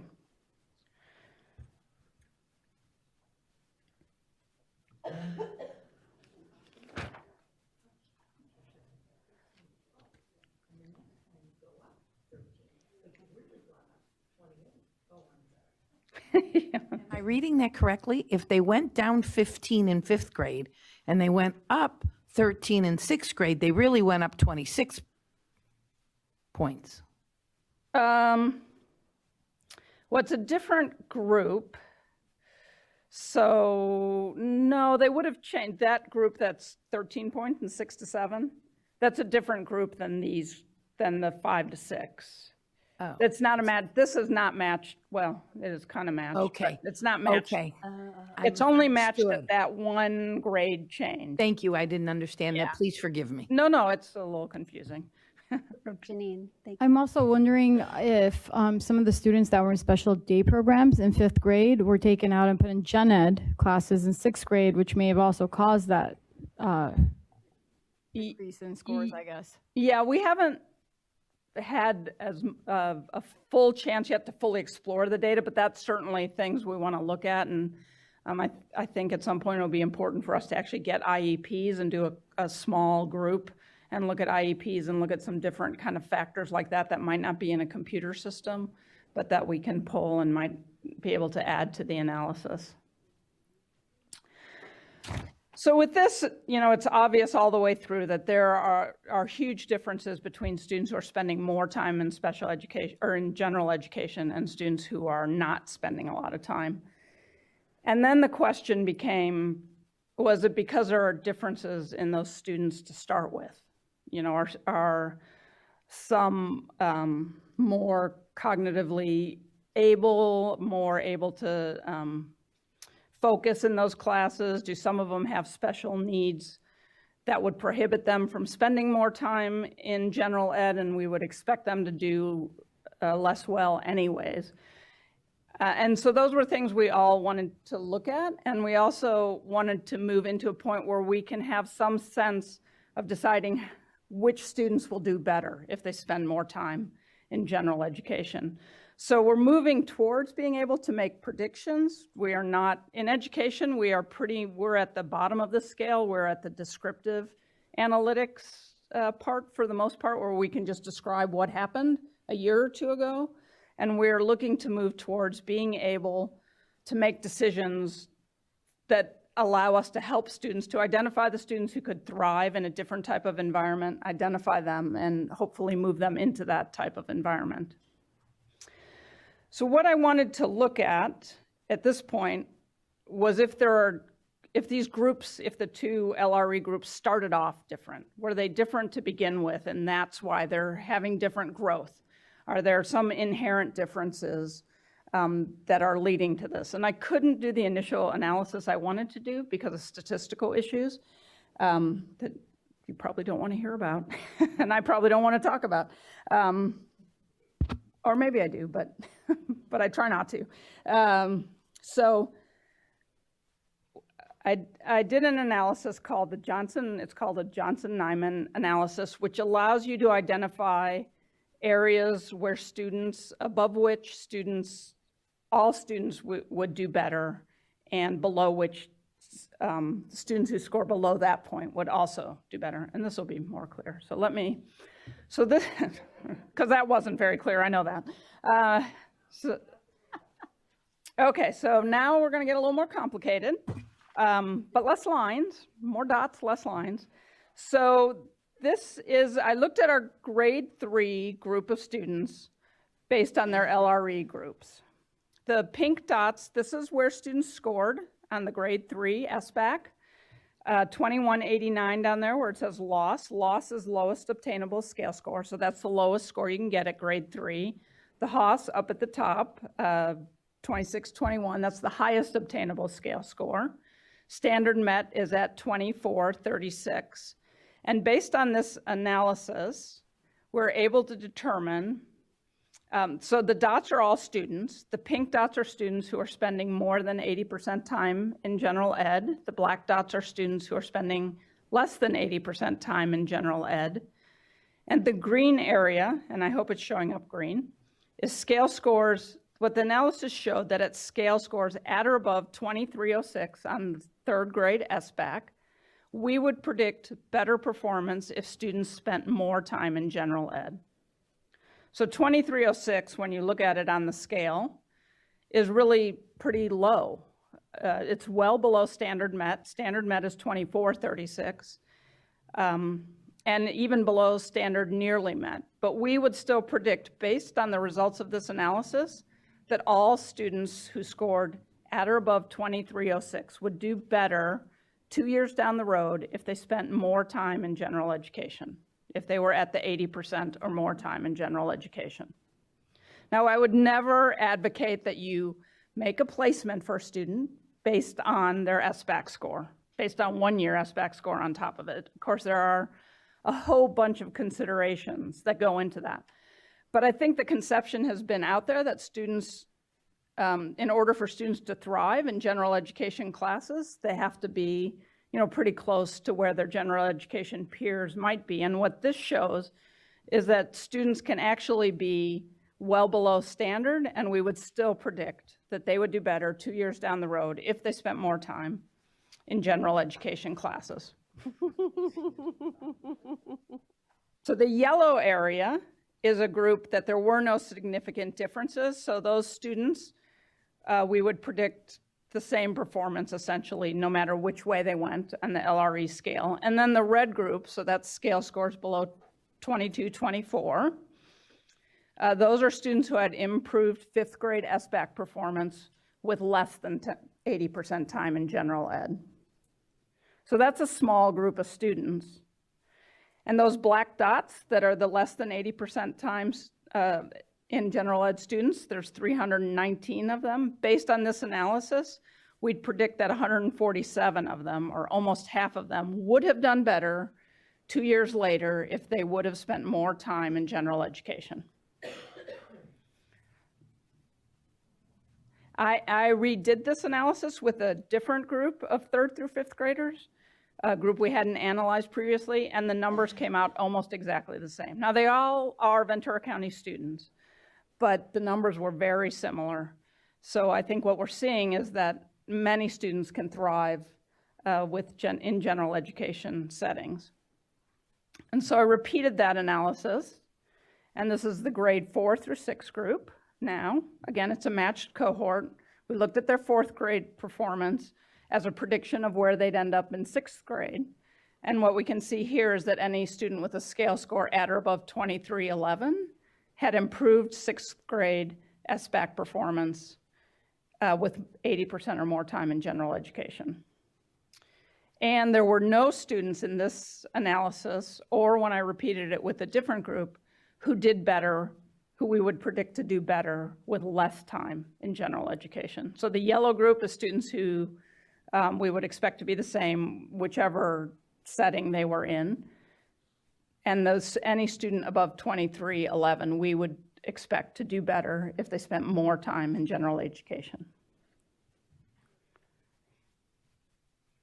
And then when we move to the grade 5 through 7 group, again, we have, well, let me go back to this one. You can see the numbers on the bottom. So of the 404 students who had the black dots, who had less than 80% time in general ed, 76% of them likely would have done better 2 years later if they had spent more time in general education, if they'd been in the 80% or more group. And then the grade 5 through 7 group. Again, we see the same thing. This one that does have a small group of students who we would predict would do better with less time in general education. So that's the group at or below 2256, which is just barely above the lowest obtainable score that you can get in grade 5. Students 2358 or above, we would predict would do better if they spent 80% or more time in general education. And again, that's well below standard met, below standard nearly met even. So all that green group we'd expect would do better with 80% or more time in general ed. And again, we have 65% of the students who are spending less than 80% time in general ed. We would expect they'd do better if they spent more time in general education classes. And then the final group is our grade 6 through 8 group, and I just got grade 8 through 11 data, and I haven't done that yet, but this is the last group we'll look at is grade 6 through 8. And once again, this was a group that did not have any students who we would expect to do better with less time in general education. And anyone who scored 2365 or above, again, well below standard nearly met, we would predict would do better with 80% or more time in general ed.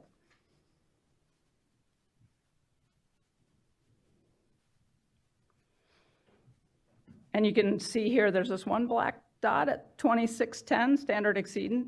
That is one student who is spending less than 80% time in general ed, but still doing very well. But we would still predict that student would have done better if they'd spent more time in general education classes.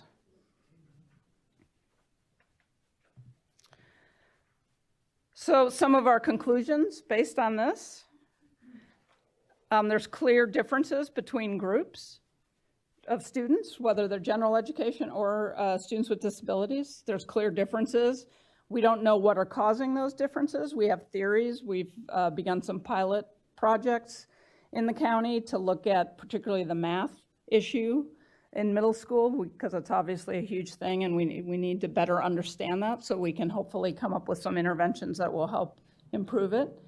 There are clear and persistent differences in SBEC performance between students spending more or less time in general education. That's obvious. And what we really became obvious to us in looking at this data is that for the vast majority of students with disabilities who are falling within these disability groups, most of those students would do better if they spent 80% or more time in general education. Okay, questions? Yes. Okay. Oh, wow, yes. All right, so let me start with Mike and then Summer. Okay, so I understand the math portion because when I was in middle school, I struggled with math. I hated math. So did I. So. For the SBEC test, was it all the same test? Was it the same test for every single student, or was it a different version of the test? They all take the same test. It's a computer adaptive test. So based on how you respond determines where your next question goes to. So if you get an answer correct, you go one place. They take it online on a computer. And if you miss an answer, it takes you somewhere else to a different set of questions. So I think they all start in the same place but go in different directions based on how they answer. Thank you. Great. Good question. Thanks, Mike. Summer. Thank you, Heidi. Full disclosure, I worked in Ventura County Schools for years and years. I'm very proud of this data that they're sharing. It honestly confirms everything I've ever done and every day I've ever worked, because I truly believe, I've believed this in my soul forever, but it's so nice to see the data to back it up, so I love that. I'm going to loop it around back to the MTSS conversation and say that so much of this goes back to providing teachers with the resources to support the students in the classroom. If we can find a way to do that, then we will stop having teachers continue to believe that special education is a place that students go. The reason why they think it's a place that students go is because teachers like to be successful in the work that they do. And when they feel that they're not being successful, then they think, well, the child will do better if they're not with me. And so this is just hard data to show, and I've said it to so many teachers over the years, they really will do better if they're with you. I can promise you that, but I didn't have this data to show them, so this is helpful. But in order to have the teacher feel successful with that student, looping it back to the MTSS, we have to provide the structure and the support so that they can meet the child's needs in the classroom. So it's nice that you came bookended with the previous presenter. Yeah, absolutely, yeah. And the teacher sense of efficacy is really important to this whole process and their ability to address all the needs of students.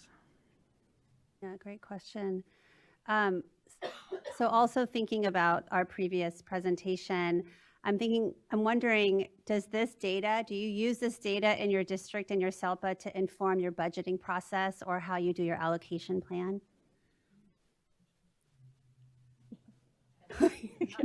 Not yet. Yeah, right, not yet. A little more than that, but it's okay.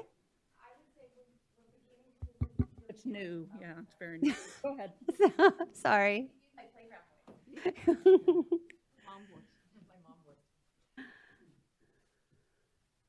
What I would share is, this is really new information, and I think it models what we all have been believing, right? And what we know, and now we see the data. Right. And so a lot of the work that we're doing here at the SELPA level with our districts is really focusing in on this conversation. And in terms of kind of the allocation model or that, it's really focusing on actually professional development, really working with our teams, our teachers, the instructional leaders on our sites to have these conversations to align the different works that we're all doing, and focusing on universal access, co-teaching, having a real deep conversation on looking at general education as that first place, what the law says, as facilitators of IEPs. So that's the work that we're starting to do, and that's just aligned to kind of our budget plan, our focus, that comes from the needs of all our districts and what the data is saying. Nice. Thank you for coming to the mic. One more question. So now that you have taken this data and you are clearly presenting it in a way that's very tangible and articulates a very strong message, can I assume that you have a tool that your districts or your the schools in your SELPA can drop their data into, and it will give them this analysis? Oh, yeah, that would be a leap of an assumption. Okay. No, it's actually a pretty complicated analysis. So yes. I have not yet worked up something like that they could use. I would very much like to, but certainly in the meantime, I'm available to help them with it if they'd like to look at it. We have presented it to all of our special education directors in the county, Nice. and they're all very interested in it, and we did get requests. So it is something, we'll be working at. Yes, Sarah, and then Kristen. Is this available online? Like you said, as we're looking at the slides, it's a little difficult to, in black and white, see all of the differences. And it'd be information that I would like to take back and share with some leaders in my district, just to say, here is some study, there's some research behind it. It isn't just what we all know, there's actually more to it. Is it available somewhere online yet? It is not yet. We could make it available. Well, Ventura County is great at sharing. They have so many great resources, and every time I go on the Ventura County Office of Ed website, I find wonderful tools that they're willing to share. So if they would be willing to share this, it would be wonderful as well. So thank you.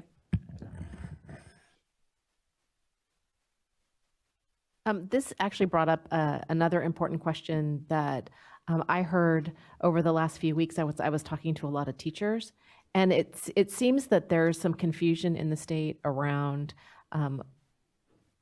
whether or not you have to be at grade level in order to be included. And so I just want to take this shameless opportunity to say in public, no one has to be at grade level to be included in their general ed classrooms. And I'm sorry if there was some messaging that got out that made people believe that.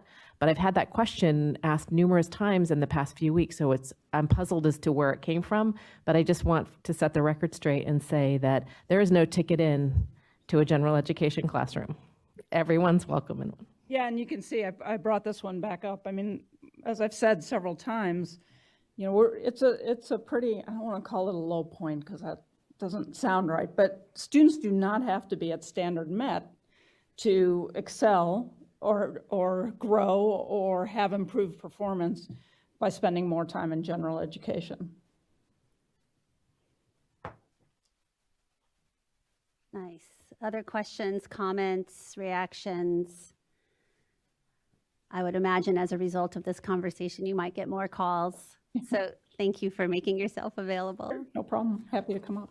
All right. Well, if no other questions, thank you, Dr. Christensen. Thank you, Dr. Castro.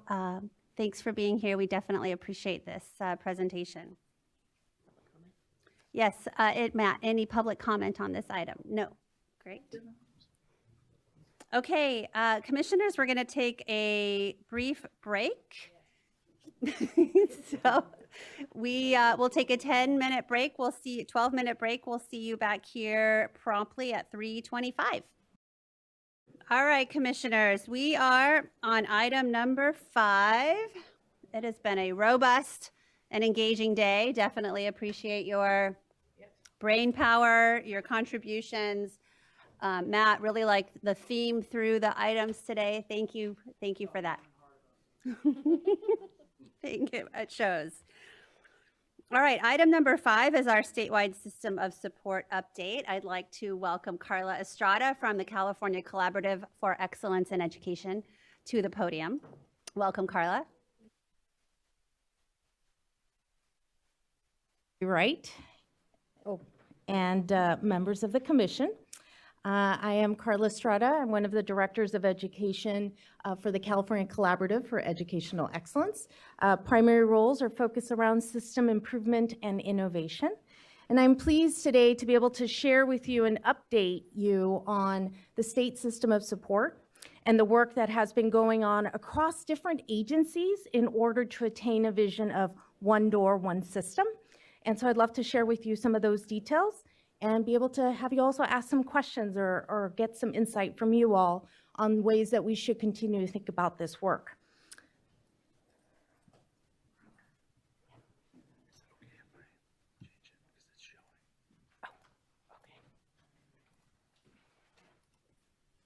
Dr. Estrada, while we are getting that set up, did you say one door, one system?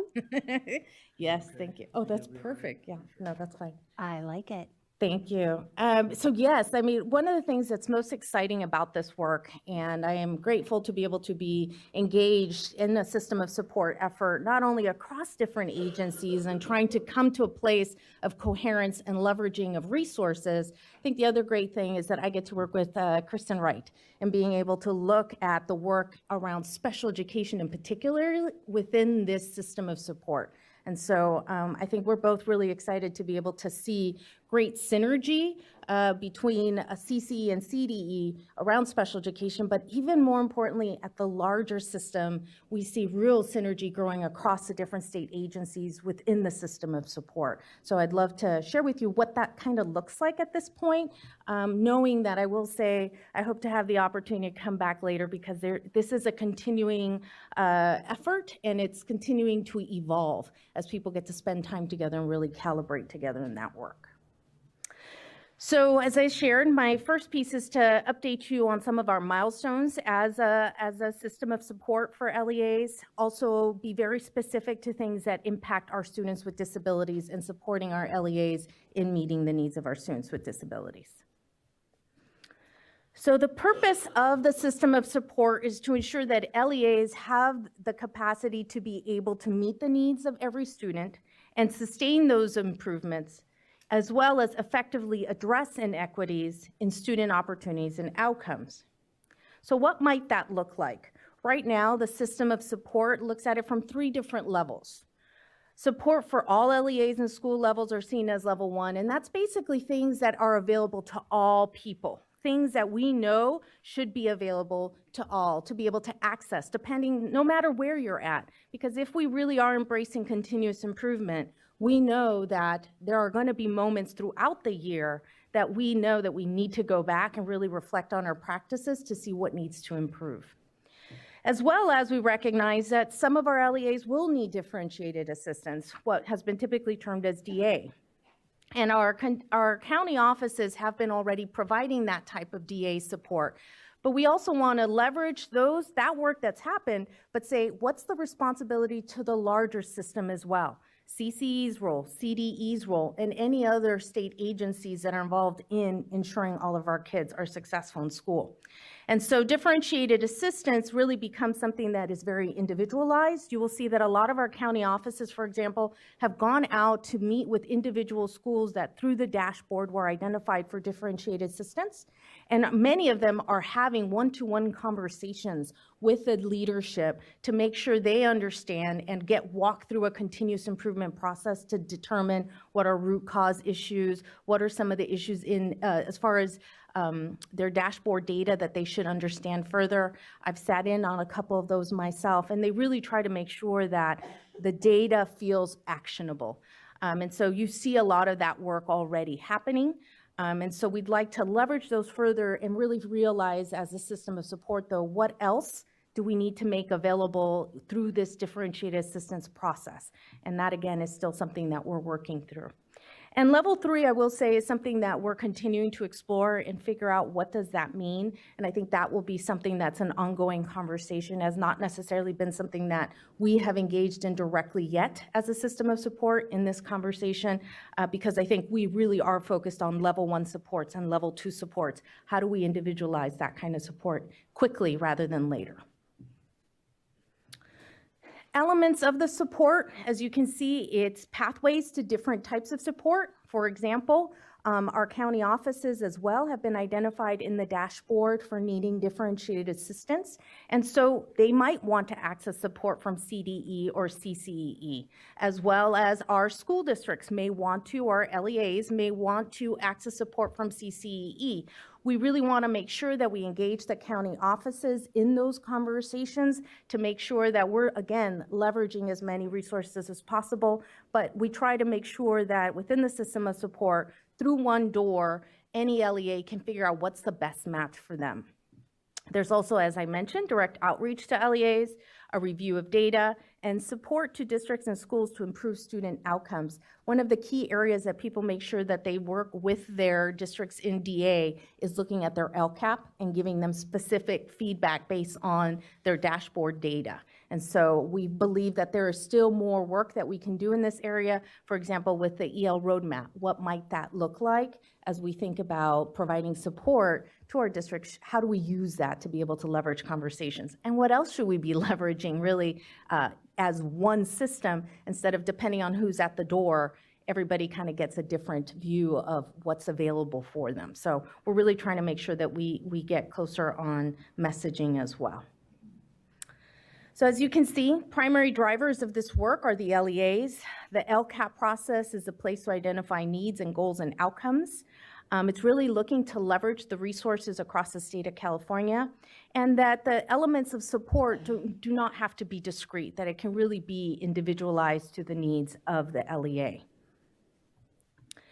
I think this visual, as we're trying to really share with everyone what this potentially could look like, this is one way for you to be able to see this.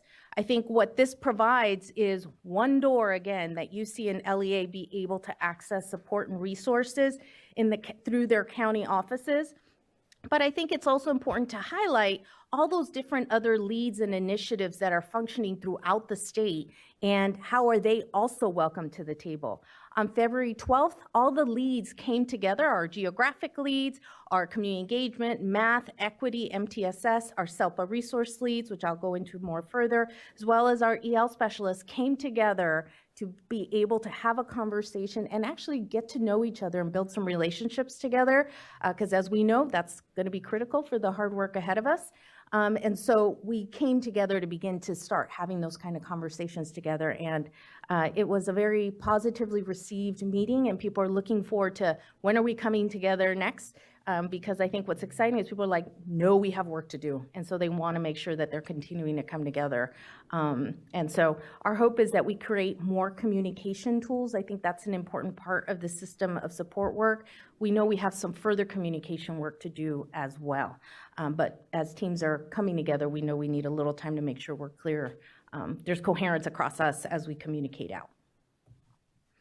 So in particular, I'd like to dive deeper around addressing the needs of students with disabilities. I think for this advisory council, I think it's important for you to know what the larger picture is, but also begin to see what the elements specific to students with disabilities efforts are. And again, I welcome questions and any kind of thoughts or feedback so that you think we should be thinking about in this work. So I think as I shared in the beginning, I think the most exciting part so far is this idea that it's one system of education. People recognize that our students with disabilities are general education students first. And so what they want to understand, though, is, okay, so how do we begin to approach this work in a unified way? And I think that's an important conversation to have. What do we make sure is available for everybody? Yet knowing that there are things that are unique to students with disabilities that we also need to have that expertise at the table. So we're trying to make sure that we create one system, yet knowing that we have a continuum of things that we need to be able to think about for our kids with disabilities. The three key things that I think are important is to first update you on what we understood and learned from last year's DA information. So from the last dashboard on differentiated assistance in our districts that are most challenged.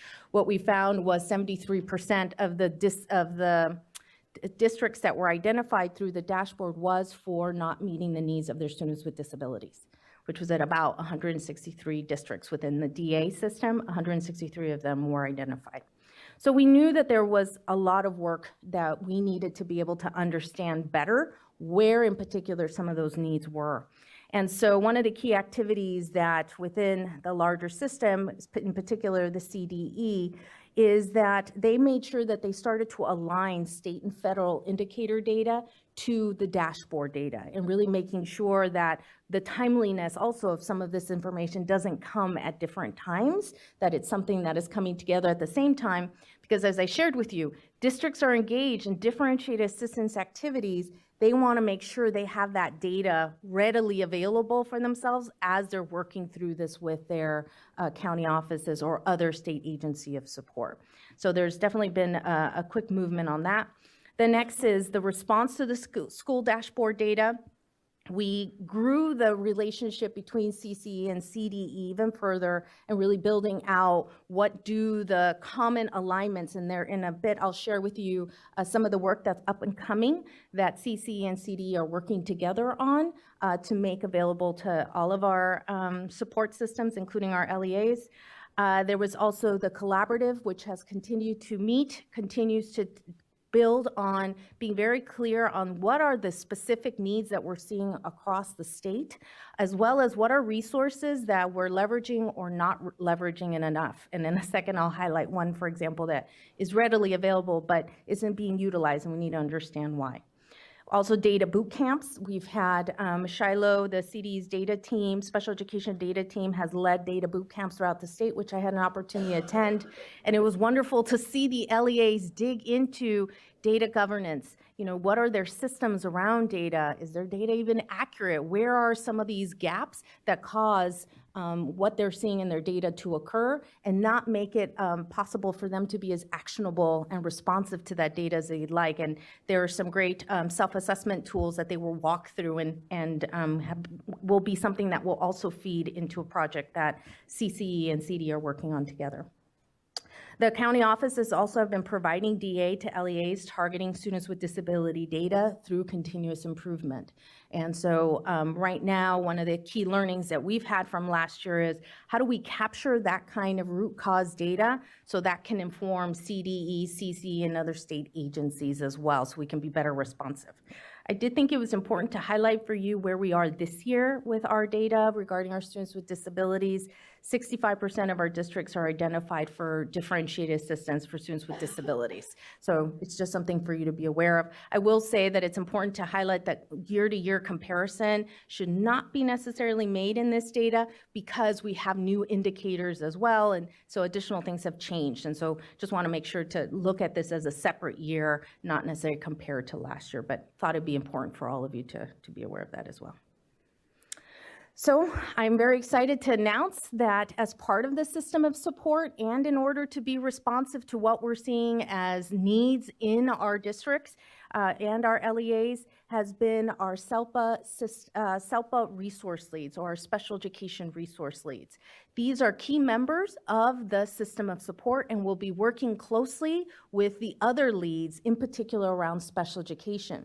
Their primary role for the SELPA system improvement leads, which are El Dorado, Riverside County SELPA, West San Gabriel Valley SELPA, is to build the capacity of other SELPAs in being a strong support to their LEAs. We've seen across the state some really great practices. We'd like to see those leveraged, and so it's consistent across the state.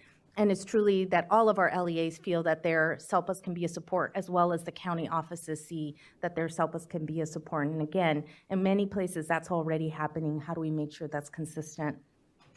The second is our SELPA content leads, and definitely with a focus, all of the applications had a focus on LRE, and the 4 that were identified was Imperial County with a focus on ELL students with disabilities, Marin County, whose focus is on evidence-based practices, Placer County, whose focus is on universal design for learning, and South County SELPA, which is focused on disproportionality. Now these folks, their work is really about being a technical assistance hub for the state, for other SELPAs, on how do you make sure that these kinds of practices are something that it can be, again, available to anyone. But their primary role, again, is to build the capacity of other SELPAs, which, as you well know, is a big resource that the state of California, an investment that the state of California makes in our SELPAs. So looking ahead, just to highlight a couple things I think of particular importance, I think, is we are working on ensuring healthy special education systems. One of the things that many of us are finding as we're working very deeply with districts, in particular those that are in distress in one way or another, whether through their data and so on, or their fiscal distress, is that they don't have some basic foundations around special education systems. So things like IEP timelines become something so difficult to keep up with, which then keeps you from spending time in those classrooms and being a support because of the fact that you don't have some of these basic systems that ensure you're able to monitor that data and be responsive. And so we are working together on building a self-reflection or some type of tool that would do two things. One, build greater coherence across the state on what are some good healthy special education systems that districts who maybe didn't get identified for DA or fiscal distress could use, could be reflective. Consultants, if they use them, they would be able to keep a consistent common language in the state of California. And then secondly, we really feel like we also could be using a tool that is supportive and aligned to other, meaning places like CCEE or CDE or any state agency like a county office that's working with the district, or also using a consistent message and could use the tool to dig deeper and build stronger plans as well as align our fiscal resources to build that capacity. So very excited about that, and CC and CD are partnering together on building that out and piloting it with a couple folks to get some good feedback. The next thing is, this was a really exciting part about the work. There was already a resource that SIS team had developed on continuous improvement in students with disabilities.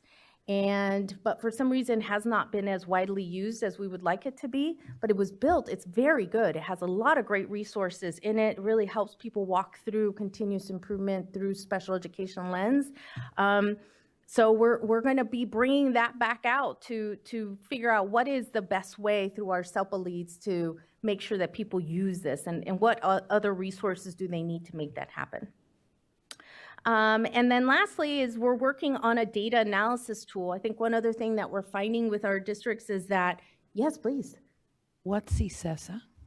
Yes, so that. And you weren't here this morning when we said that it's really hard to use acronyms because people who are listening or watching, Yes. people up here may not know and it's hard. So if you don't mind, I'm sorry. Yeah, and I'll need some help with the county office. The county office of. Can you look it up? I know. It's association, county office. California County Superintendent's Educational Services Association. California County Superintendent's Educational Services Association. 2 C's, SESA. Yes. So thank you. But that's a good prompt for me to write that out next time. No, that's great, Bert. Thank you. I appreciate it. And it's so funny because I've improved it from our last time when we presented to the state board on the alphabet soup, but I still got a couple of them that I got past. Yeah, I'm even looking at the second one. I caught some of them, but I didn't catch all of them. I know. It always, so the next time I do this, those will all be gone by then, see? Yeah. But that's okay. This is why you make sure you use the same information so you get better at communication. So thank you. But I think, again, it's the data analysis tool that we are working to make this information much more actionable is important.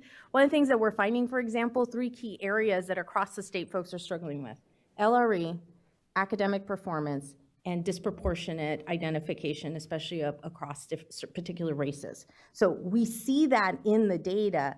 But right now, what tool is available to our districts to be able to even look at their data in that way? Unless you have strong data team or data gurus, which in some of our districts are too small to be able to have those kinds of resources, they don't have it available to them. And I know you just heard from Ventura County. And so this is a bright spot in California that we can build from. And so we'd like to leverage that opportunity and see how we could create something with what they've done and some experts that we know in this work, and see if they could build something for the state of California that could be available to county offices and as they support their districts for students with disabilities. Ongoing efforts, obviously, for Kristen and I, we have a deep commitment to continuing to support our SELPA leads and all their efforts as they work within the state system of support and as well as they work with our SELPAs. We know that our SELPAs are a great, valuable resource to us, and so how do we make sure that the work that they're doing is in alignment? We're also expanding our resources and partnership. I think one of the things we're thinking about is what is training going to look like? What training do we need to be looking at from a statewide perspective? Because as we're identifying what's the challenge, how do people actually address these challenges continues to be something we think about. And as well as building from good work. So what are existing efforts that need a 2.0 or 5.0 version to really be the next thing that LEAs and our system of support could really use. So with that, I leave it to any particular questions or thoughts on the system of support in general. Dr. Estrada, I really appreciate the way that you laid out the information and gave us the update. And it definitely piggybacks on what we've heard earlier today. So we heard about the tiered interventions that are happening at the student level through a couple of our previous presentations. And then you referenced the Ventura data model that they're using, which was really exciting. And then appreciate seeing the supports that the collaborative between the CCEE and CDE are resulting in these different tiers of support. So appreciate the alignment that I think commissioners are recognizing. So thank you for highlighting that in language that's similar, right? We're seeing similar language across multiple different streams. I do not have a question. Let me open it up to questions, comments. Yes, Sarah, thank you. Oh, yeah. It's my understanding, and it might be helpful to clarify, that the SELPA leads that you're talking about, the El Dorado, Riverside, and West San Gabriel, that it was my understanding that they also partnered with other SELPAs, right? So they're the lead, but there may be other SELPAs involved, right? Yeah. Okay. Yeah, that's why I was saying that there is good work happening throughout the state through our SELPAs. So they're helping to curate all that good practice, but very focused on systems and making sure that if a SELPA identified a powerful exercise for their LEAs in addressing the needs of students with disabilities, how do we make that available to everybody? So that way it's not if only you're associated with that SELPA that you get those resources.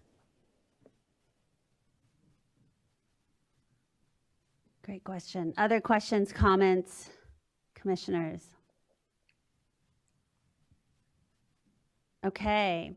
Dr. Estrada, thank you for coming. Of course. Thanks for bringing the update. And to your point earlier, we definitely would like you to come back and keep us updated on the collaborative, the work of the Students with Disabilities Collaborative and the work that group is doing, and then the work that you're doing in collaboration with CDE. Yeah, no. And like I said, I think what would be great is to be able to bring you the actual materials that have been built out so far as we're building them out. I think we've been trying to listen carefully year one to make sure we understand what people need before we run out and start doing things. So. Absolutely. And then the work that is evolving through these lead organizations, the SELPAs and the counties, it would be great to sort of have you come back and hear the focus of that work and what that implementation looks like. Yeah, I think it would be great for them to come so that way you also get to meet them all. We just had our first, on February 12th, as I said, all the leads came together, and we as SELPA leads, we got to spend some time together too, and it was our first time actually coming together in one room after they've been identified. And so we definitely would love to be able to have you meet them and learn more about their work as they've had a little bit more time to get grounded. Nice. Okay. Kristen, did you want to make a comment? Yeah, and as Carla mentioned, these are folks who applied through an RFA process to showcase some of the work that they've already been doing. And I think the thinking behind the initial funding was that if we already know that there's some great things happening across SELPAs in the state, and how can we take that and build on that with other SELPAs? And then I also just wanted to say that it is great having another partner in this work with Carla. And as you can see, she's very committed and able around this work. And so as we're here, she's making her way around the state, literally, assisting districts and LEAs directly, as well as helping to carry the message for us around students with disabilities and good first instruction, which is, really been your core message all along, and how we're developing this more coherent system. And so I hope that it's starting to resonate that all this work that you all have done over the last 4 years, really asking for the system to be more aligned and more integrated and more coherent, is coming to fruition in a state structure that will hopefully support that. So it's not that we're doing something different and we're asking districts to do something else. We're all trying to model the same behavior. So thank you for coming. No, and like I said, that's why it'd be great to keep coming back, because I think we always need that nudge to say, like, oh, wait a minute, you guys are going off the deep end here again. Okay, let's get back together. Or sometimes also just leveraging opportunities that we haven't thought about that we could be leveraging further. And so again, I think if there's synergy between us, we can be two people saying the same thing, the better. So. Great. Dr. Estrada, it would also be nice if you put your name on it. Oh, yes. Yes, I will do that. Only because if I was saying, because, I wrote it down on the front. Yeah. But it's nice to know. I didn't know if maybe other people gave your presentation, which is why it wasn't on here. Yeah, well, this is actually CDE's original, and I wanted to make sure that, but I can go back. There's some places I could go back right now, but so that way when Matt uploads it, it's all accurate and up to date. Why don't we do that? Yes? Okay. Nice. I'm on the spot kind of person, no problem. Nice. Thank you. Thank you. Matt, do we have any public comment on this item? Okay. All right, commissioners, we're in our final agenda item for the day. You've done a great job. You've been engaged. You've shared your expertise. We need a little bit more. So we are going to break up into two committees. We have our standing committees that are driven by commissioners, and we welcome the public voice in those committee meetings as well. So we have our Ledge Committee that will meet in the side room. We have our Policy Committee that will be here in this room. Let's see if you are not assigned, and so Christina and Stephen will be facilitating the Policy Committee here. Summer and I will be facilitating the Ledge Committee in the side room. And so commissioners, you make your choice. Ideally, you go to the same committee meeting. I know especially the Policy Committee dug in deep last time, and so those conversations will be continuing based on the discussions that we're starting. The Ledge Committee will be looking at the platform again and looking at some bills that that have been introduced. The deadline to introduce is this Friday, so we have a few to look at already. So let's go ahead and break. We will not reconvene here. So leads, if you will go ahead and facilitate your discussions, end at 4:45. We will not report out today, but we will have our report out tomorrow morning when we come back together at 9 o'clock. Matt, anything I forgot? Okay. All right, commissioners, break into your groups. If I don't see you again, have a fabulous night. I'll see you back in the morning and eager to hear how these committee discussions go.